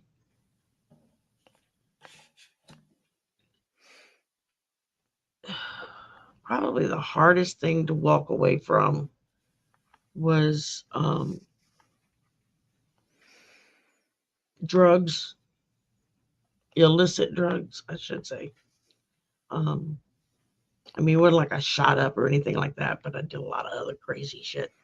Um, that Did you grow up in a small community? do what? Did you grow up in a smaller community? Um, we moved around so much, I don't think it much mattered. Hmm. Because some places we lived was bigger than other places. I say because I know the smaller communities that is a problem. I mean, It there's can nothing be to fucking do, difficult. so we Yeah, get high, you know? yeah. So, um, I was. I know there was a phase in my life where it was like I couldn't function unless I was high in some way, shape, or form. Now, I was never a drinker, and that's probably because my grandmother was an alcoholic, and I didn't want to be like that. So, I don't alcohol drink always kind either. of scared me. Um, it's like I can go out somewhere socially, have a drink or two, and it's not a big deal, you know. Um, I enjoy a nice glass of wine or a frozen margarita every now and again, just because. But again, it's one of those things where Oh, are you kidding? it's not life or death. But I think, Thanks. Thanks for putting that link up, Selena. I apparently keep putting the broken link up to my wish list. I'm so sorry. But she has posted that. So, yay, let's lean directly from that question into our next one, which is the tower. And to me, they kind of go hand in hand. The Mhm. tower brings upheaval. Um, how do you deal with upheaval in your life, and what's your advice for handling those tower moments for other people? Usually, when something happens in the moment, I'm in the moment that it first hits me or it first happens. It looks like I've just shut down because it's like I have to step back and let it process for a minute so that my brain can kind of catch up with what's going on around me. Um, but generally, in the moment, I'm in control. I'm doing things. It's when it's over that I fall apart. Mm, After the fact that I go to pieces over it because then my brain can go with, well, what if this? Well, what if that? Well, what if the other? And it's like, yeah, that didn't happen. Quit making yourself crazy like that. Um, but I think probably my normal way of reacting to giant upheavals, it's like I flip a switch and all the emotions cut off. And I'm going through the motions. Whatever needs to be done, however it needs to be done. I'm not laughing, I'm not crying, I'm not even just like I just shut all the emotions off. And then it takes a little bit before the switch flips back on, and then here it all comes. I remember after my husband died, I overheard somebody say something to my son one day. Um, "Well, were your mom and dad just not happy together or something? Because your mom seems like she's not affected at all. And I've never seen her crying or anything." And I remember my son just looked at him, and the person he was talking to and said that, yes, she doesn't cry in public. mm, He says, but if you were at home with her like I am, he says, you would see a totally different person. He says, but as long as she's in the public eye, you're not going to see it. And I'll cry at a movie faster than I will over something personal happening in my life in public. Just and I don't know why that is. It's just the way I react to things, and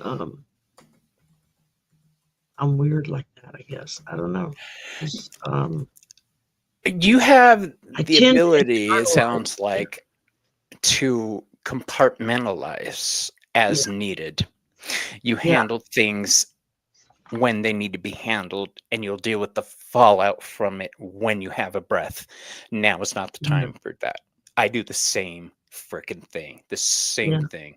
And I will be in control. I will be safe. But as soon as I get a chance, I'm a fucking mess. Um, Yes. I, Then I I, fall apart.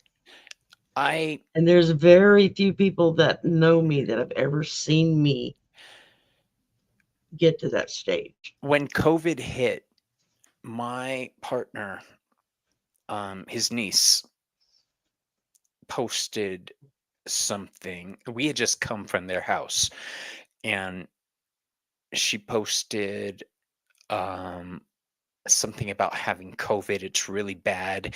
Um, and we were just there. And both my husband and I have serious, we weren't vaccinated at that time. So I'm like, calm. He's telling me this, and he's upset. And I was like, okay, well, we need to get checked. We need to do that. And then 5 minutes later, we get another message saying it wasn't her, it was her sister playing a joke.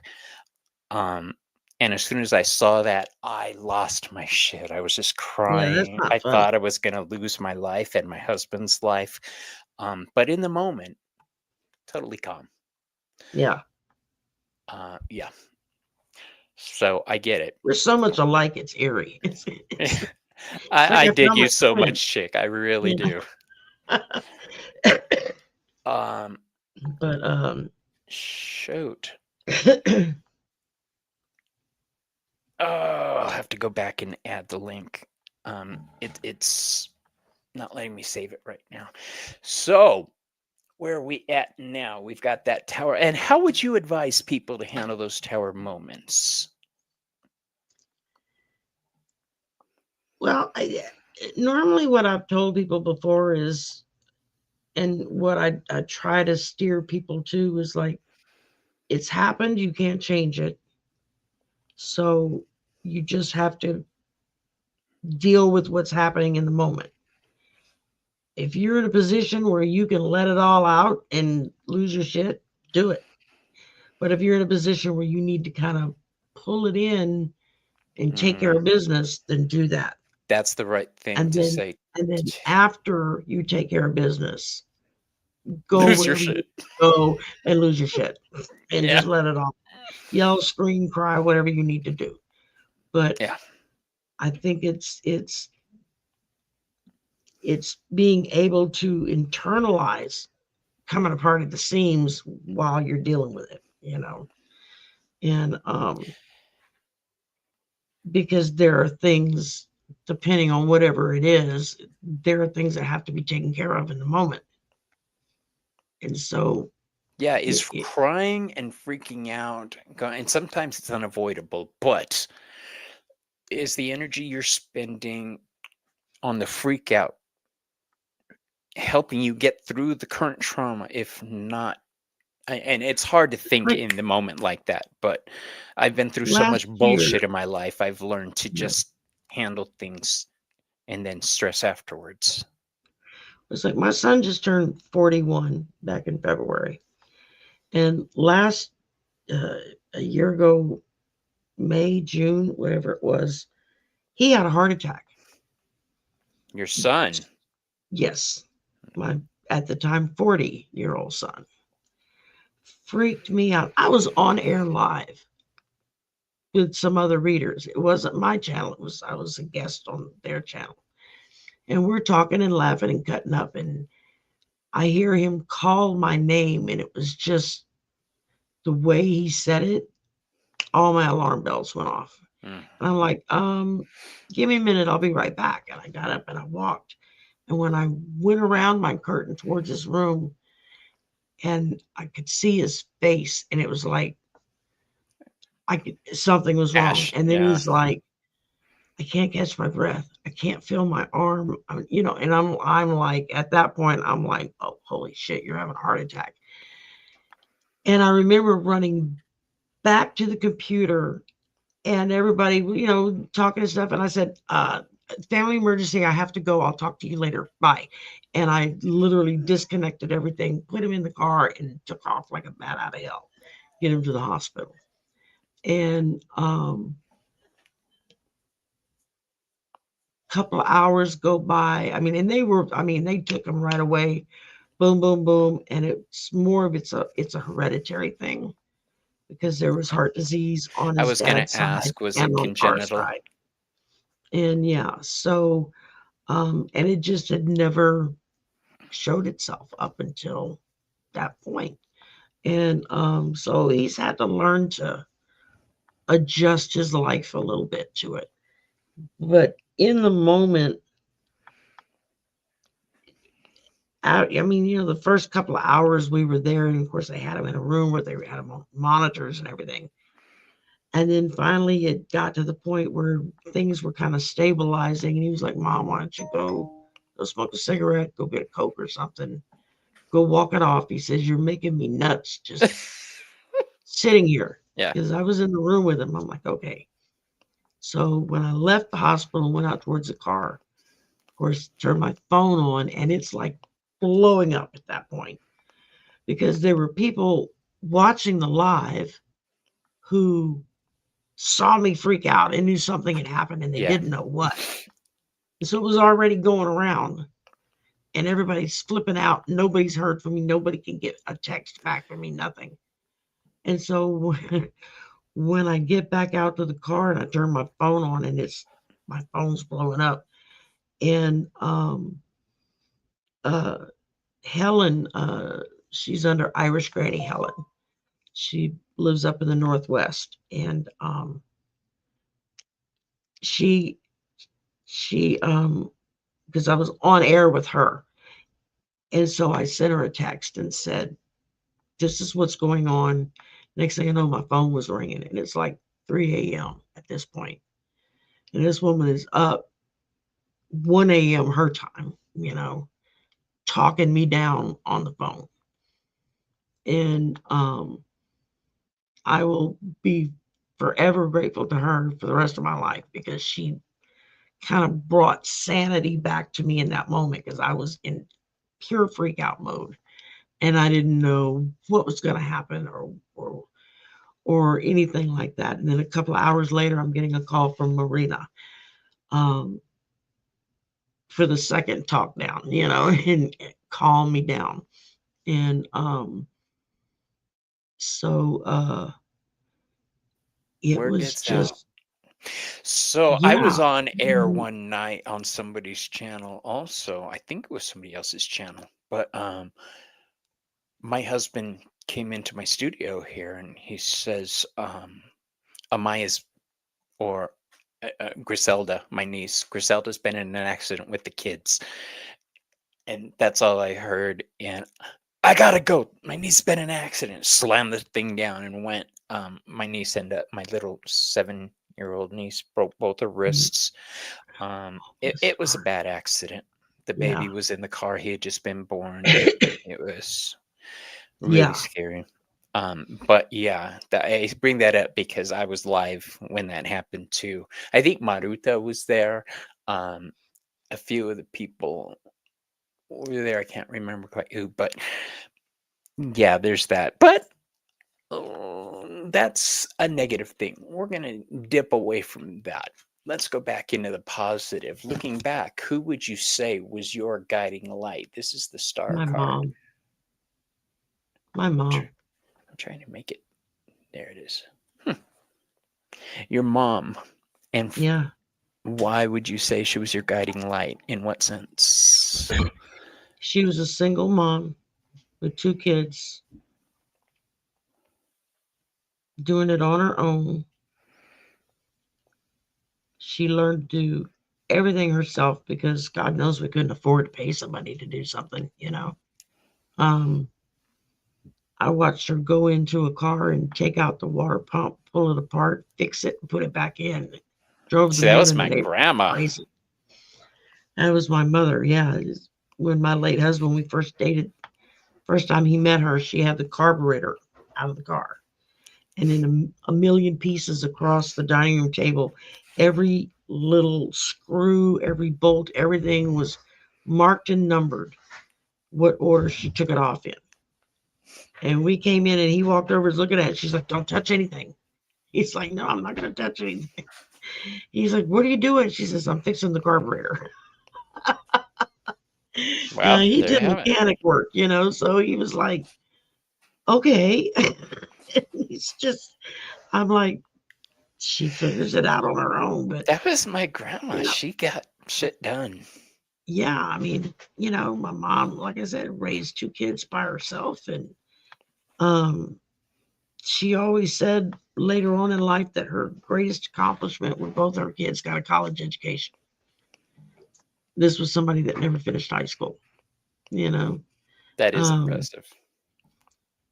but she did all kinds of jobs over her life. I mean, it's very successful at just about anything she put her mind to. Um, she was she was unbelievably talented when it came to quilting and sewing and that kind of stuff. She could make anything. Yeah, Um, she made like all my prom gowns when I was in high school. She made my wedding dress, which I probably would have paid 10 times as much money for if I'd have bought a store bought dress, as opposed to the $60 it cost for her to make it. That was just buying the material and everything. Um,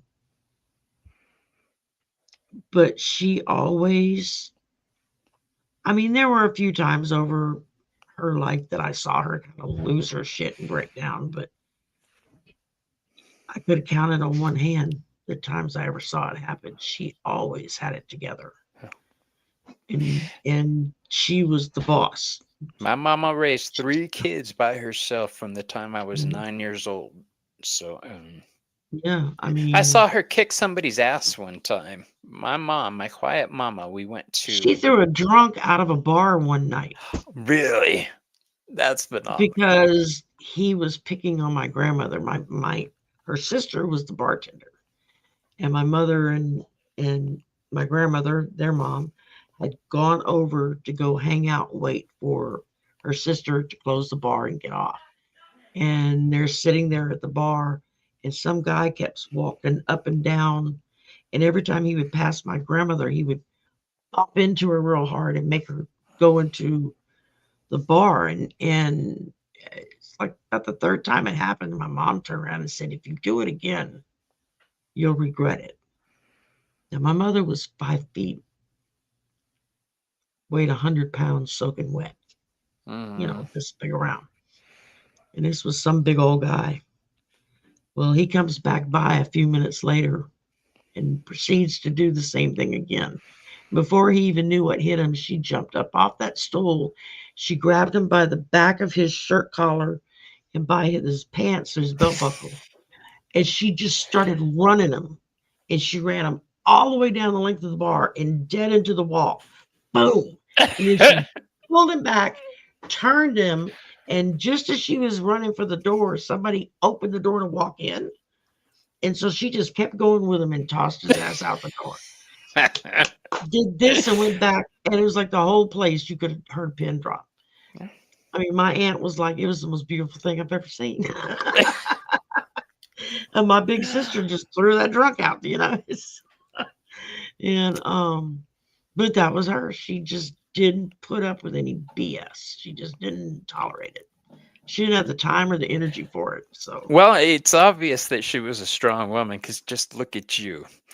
Um, our next card is the moon. The moon is hidden dangers, right? So, what irrational fears do you have? Mine is being zombies. buried alive. Being buried alive? That's why I want to be Oh. cremated. I've been Oh, hallucinating. I okay, wait. know So I'm you'd dead. rather be buried alive than burned alive? What if you No, no, woke up? no. What if you No, woke I'd up? rather be burnt because it'll happen so fast I won't know. But Yeah, I don't want to be don't put me cremated in the too. ground. Don't I put me wish in I the could be ground. buried without what's it called? The embalming process and all that stuff. Because it's Yeah. just these Well, chemicals will that's just stick it. you It's into the like ground. that they can't actually stick you in the ground and you're going to be No. alive because they drain all your blood and everything. Yeah. But it's like, yeah, no, I don't. Just that's. I'm very claustrophobic. Just the thought of anything being closed up in something is terrifying. That and heights. 3 rungs up a ladder and I get vertigo That's my really husband. bad. And Um, I mine is can't like zombies. I saw. walk to a balcony and look down. I can't go up a ladder. I can't drive a mountain road Really? because I freak out. It's like when a year ago, April, when we went out to California and go see a friend who lives up at the top of the San Bernardino Mountains. Oh yeah, And that's San Gabriel Valley. leaving leaving we were up there for a couple of days and then leaving to come to drive home. um it was my son and I were like trying to figure out why the clouds were so thick it looked like you could cut them coming up the side and over the mountain, and it was so thick you couldn't see past the windshield driving down. And we were doing maybe 15 miles an hour. And I'm like, slow down, slow down, slow down. He's like, Mom, we've got a trail of cars behind us. Wait for us to speed the hell up. Yeah. He says they're going to run me off a road in a minute. And I was freaking out when we found out after we got to the bottom that we left just as a major snowstorm was coming in. And all of Oh, those that's not good. clouds coming up over the mountain on us was That the was what it snowstorm. was. Yeah, and it was like, wow. I mean, it looked like one of those time lapse pictures of clouds moving. That's what it looked like, but in real time. It was freaky as hell, and I was freaked out. The first time I drove to San Diego from Phoenix, and my boss was like, "Oh, well, you're gonna want to drive down and then take Interstate 8. It goes straight into San Diego, no problem." Mm-hmm. He didn't tell me I had to go through one of the mountain passes. Mm-hmm. That was this number with canyons on either side. By the time I got through that and over and down back to normal land again, Was that and the I had one to near get, Yuma or the one farther near San Diego? Yeah, the yeah, Yuma. no, no, that was the one near Yuma. Yeah. And I literally had to pull over at the first off ramp. There was a little gas station there, and I had to get out of the car, and I was dry heaving. Oh, dude. I was freaked out to no end. When I got back to work a few days later, when I got back from San Diego, I went to my boss's office, and I'm like, "You're lucky I don't punch you in the face right now." And he started laughing. He says, "Oh, I forgot to tell you about that." I said, "No, you didn't," because he knew I had a thing about heights, So he's an Alabama boy. What can I say? We both grew up in the deep South, so we knew how to needle each other. That height thing, I Yeah. get. My husband, we have family in Yuma, so we have to drive that thing every time, and he tenses up. He won't admit it, but I see his hands tense up every time. He hates heights. Our next card is Judgment. Judgment card says it's time to reflect on our lives. If they were creating a movie about your life and experience, what would it be called? Oh my God, what the hell? That's basically Is what that they the were name of it? calling. Oh my God, what the hell? Yeah, it was, or just OMG, what the hell with question marks. Um, for a long time, it seemed like I just careened from one catastrophe to another. It was like there was always something happening. It got very exhausting, actually. Um, um, Either that or else, well, we know she can hold her shit together. That That's a would be great the title. other, I love it. because I'm good at it when I'm in the public and when it's happening. It's after everybody leaves, I'm by myself that I completely lose it. Um, but that would probably be the two titles I would go with. Oh my I God, what just accept both happened? of those titles. And that would be me. Yeah. So our next and last card of the night is the World card. The World card says it's a great big world out there. Where would you most like to visit and why? Scotland, because that's where my ancestors are from. Oh, you're Scottish, really? Scots, Irish, Welsh, English, French, Dutch, and Cherokee. That's what we've been told. Phenomenal. So I would love to go to that part of the world and just to be there and absorb, Yeah. what's there. It's magical land. I have a dream to Anytime I go see visit my anytime I European see friends pictures too. of it, or I watch movies that take place there, and it's like I feel like it's calling me. Is it the castles? The Not so greenery? much. I think and it's funny for someone who's so terrified of high places. It's being able to walk the cliffs, and stuff. And it's Dude. like, yeah, Really? it's like that wouldn't happen very nicely for me, but that's what I feel like I'm being called to do. And it's seeing the castles and stuff too. Yeah, that's definitely plays a part, but it's just something about the land that just, and maybe it's because in a lot of ways I'm so very elemental. It's like I have to go outside every day.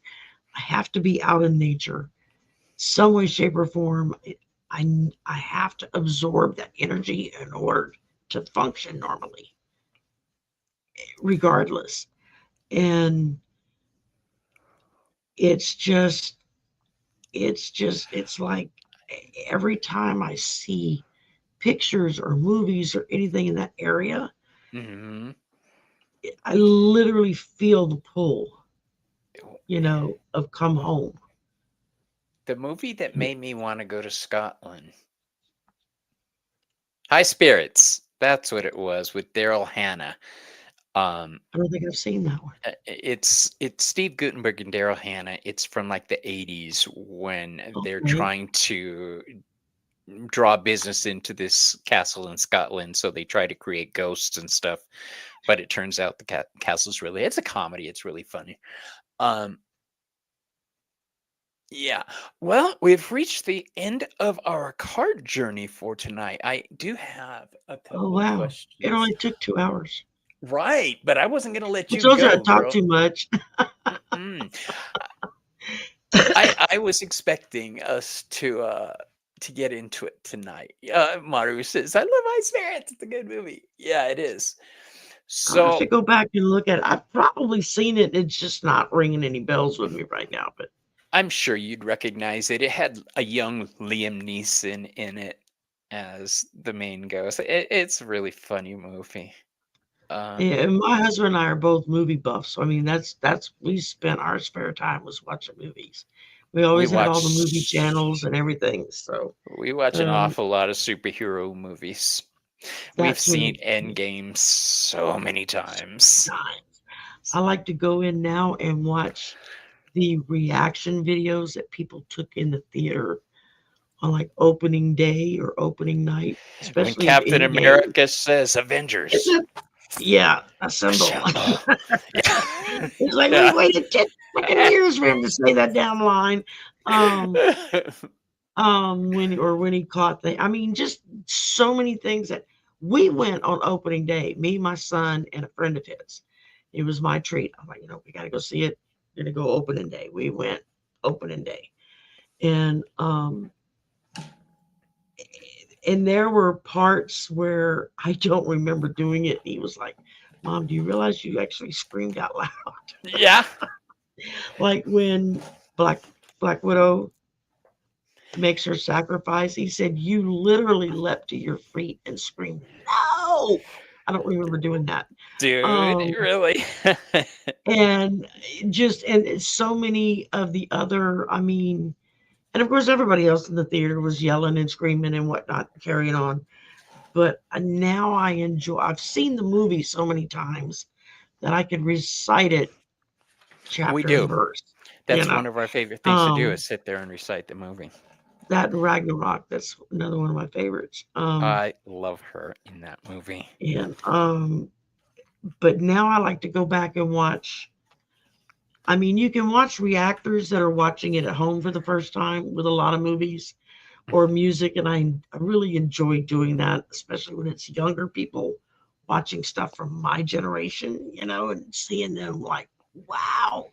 Um, but I like also the ones where you go into the superhero movies where it's whoever was there was in the theater and they're recording it. It is not so much to record the movie as it is to record the reactions and hearing people yell and scream and Yeah. whatnot. And it just makes it more real as you're seeing the scenes on the usually blocked pictures or pixels Yeah. or something over it.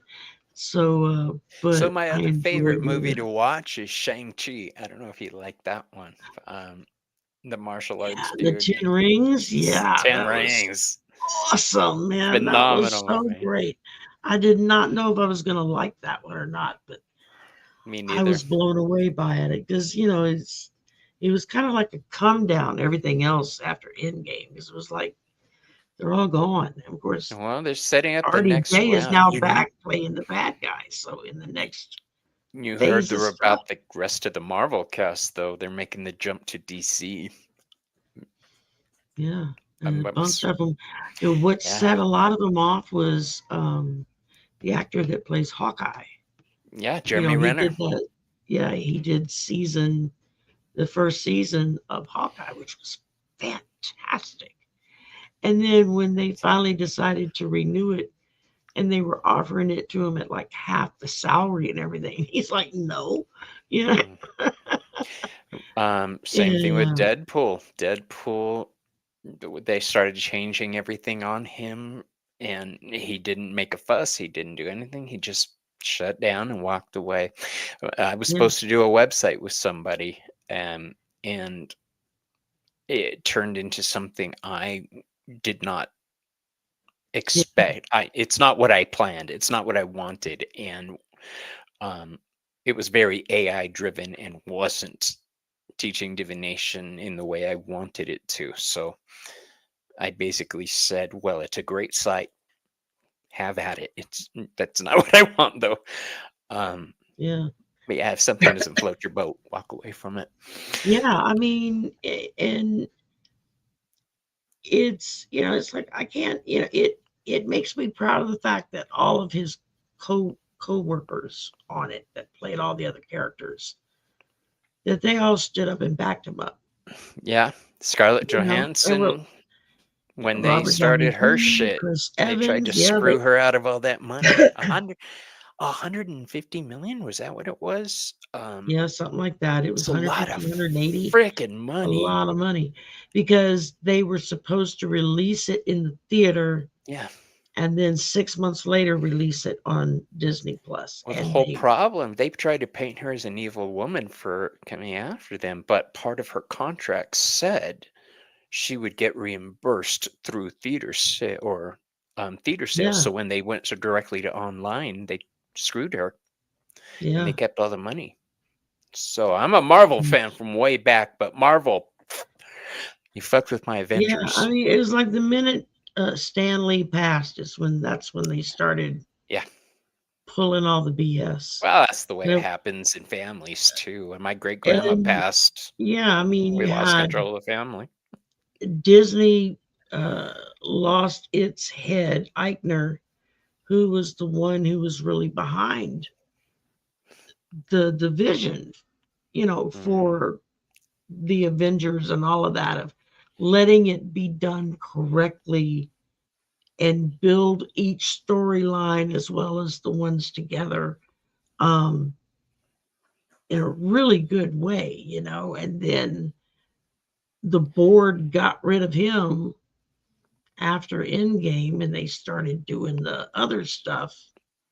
And then it became very money driven, not Well, they were character. having a record high and they laid off how many employees? My Yeah, sister-in-law, who has movie credits on Encanto, um, they let her go after yeah, years of service and yeah, just cut her loose. So fuck Disney, basically. They screwed Marvel over, they screwed themselves over. But we're not here for Disney, we're here for you. there Um, you go. If anybody has questions for our dear Sherry, please post them. I'm pretty sure we covered everything, but I do want to bring Absolutely. this up. Um, she got her back off bitch oil from Joey, the Veiled Cottage Witch, today, and she can smell it from across the room. I just love it. And the reason I always promote Joey, the Veiled Cottage Witch, is a couple of reasons. Number one, she's my best friend, um, and my high priestess. But I also book through her website for readings. So if you Oh, guys are wow. interested in booking for a reading, you can either approach me directly or contact Joey the Veil Cottage Wish, and she will arrange um, readings that way. What do you have coming up, Sherry? Um, what do I have coming up? I have Sisters Wednesday night, Sisters of the Mystical Tarot. That's every Wednesday night, 6 p.m. Central. And it's about an hour. We try to cut it off at an hour's time. And we rotate out who hosts, and just different, whoever's turn it is to host comes up with the topic for the night. And That's what we do on Behind the then Moon. Saturday is my monthly deep dive with Nath of the Third Wish. We do one Saturday a month on my channel. We do a live stream, and then we do one Saturday a month on his channel, but we do a pre-recorded deep dive. And So that's this Saturday. And of course, slumber party with you. And I'm actually Saturday. taking a class on Saturday afternoon called Money and Abundance Workshop um, by Nath. So Really? yeah, I'll be the launching Zoom an class. online tarot course. It was supposed to be done in August, but August is my birthday, and I didn't want to spend the time organizing and getting it ready When is your for birthday? August what? August 15th. That's my birthday. I'm a Leo. Oh, speaking of Miss Tarot D, Selena, Essence of the Moon, Lexi, Alexis Milner, the three of us, and probably several drop-ins are going to have a Leo um, celebration. Yay! For Yay. although mi hermana Selena is not a Leo, um, she's very Leo-ishy. So, and her doggy is a Leo. Um, When I first got to know Miss Terrell D, I think when his birthday came around that first year after I got to know him, I sent him a voodoo doll and some stuff because he had just restarted chemo. And so I got in touch with Hector through Facebook and said, okay, look, this is who I am. I don't know if you're aware of it, but I want to send a physical card and some things. It's one thing to get something online, it's another thing to open your mailbox and there's a card and a package for yeah. me, And so Hector, as sweet as he could be, he was like, absolutely. Gave me their address and everything, and I was able to send that off to him, and it made him feel a lot better. So I was like, We call Miss Tarot message D, accomplished. we call her La Madrina, the godmother. So, yeah, Yeah. such a beautiful person here. You're a Leo too. That's awesome, Crystal. Um, all right. I'm going to go ahead and end this for tonight, you guys. Please check out Sherry's channel, Voices from the Swamp. I'll admit, Sherry, before I let you go, when I first saw your channel name, I thought it was all political only. I thought Oh no. I didn't know it was tarot. And the reason I found out that it was spiritually focused is I was watching somebody's broadcast and then it shifted. You were in the algorithm, so it brought up one of your videos, and that's how I came across your channel. And then watching you on everybody else's. Um, Sherry is going to be joining me again coming up, you guys. Yeah, coming up in August, the 18th. Yes. Okay. We're going to talk about that backstage and but as far as what I have going on this week, I don't have very much. My husband still has COVID, so I've been Me keeping my either. I knew I schedule. was taking that class, and of course, I do backstage for Arthur from Arthur Ease Your Mind. When he Hmm. does his solo shows, I'll do the backstage for him because some people just aren't capable of doing chat and reading both at the same time. Right? Um, I'm one of those. You see me doing okay, this over here. yeah, and then I knew I was going to be taking that class with Nathan, so I was like, yeah, I'm going to go light on it this week. So, Thursday, I will be here with Selena and Ramon for our weekly show, Behind the Moon. This week, we are actually on Behind the Moon. I'm starting a series that we're going to be digging into on the sun and the moon from around the world. And we're starting off this week. I'll be talking about North American viewpoints on the sun and the moon and the deities that they have been conflated with. So that's Thursday night. And then, I think I can actually hit the live on that one because I actually don't have anything this Thursday. dude, here's your chance to catch it. Um, that's pretty much the only thing I have coming up right now. I've got some other things. Next week, I'll be reading with Kristen on the 30th. Yeah, next week I'm like loaded up every night just about, but this week it's Yeah, I've kept it real light. I've got a psychic fair that I'm doing on the 26th. And then after that, I'm coming home, having dinner, and jumping on with you. So it's going to be one of those days. Yeah. That's not um true. I'll have time to take a nap. I arrange it that way. Goldmund. I've thought about doing my own deck, but I just haven't been given a vision on it yet. It's like I know eventually I will. They just haven't given me the vision of what to do. Right now, I'm working on putting together my first class ever to teach on vision boards, how to make a vision board. I love And vision boards. Don't so give away too much. And let them pop in and see. But play. In answer to your question, it is at 6 o'clock Mountain Standard, which is 9 o'clock EST, Eastern Standard. no, 6 Mountain would be 8 Eastern, Is 7 it? Central. Yeah. Whenever Ramon and Selena pop up, they're on Eastern time. So Selena, homegirl. So yeah, so Central is 1 hour behind Eastern, Mountain's 1 hour behind Central, This Pacific is is one probably hour how I screw behind. up my time schedule. Yeah, That's why I try to give people. it's just 1 hour behind. So it's like you have See, because there's a Pacific. 3 hour Let's say difference from where I'm Pacific. at. Um, Pacific, say at 6 p.m. would be 7 Mountain, 8 Central, 9 Eastern. There you have it. So yeah, it's an hour. They're an hour apart. What I have fun with is when Nathan and I are trying to schedule Wait, something. what? He's in Portugal. So let's say it's 8 o'clock Eastern.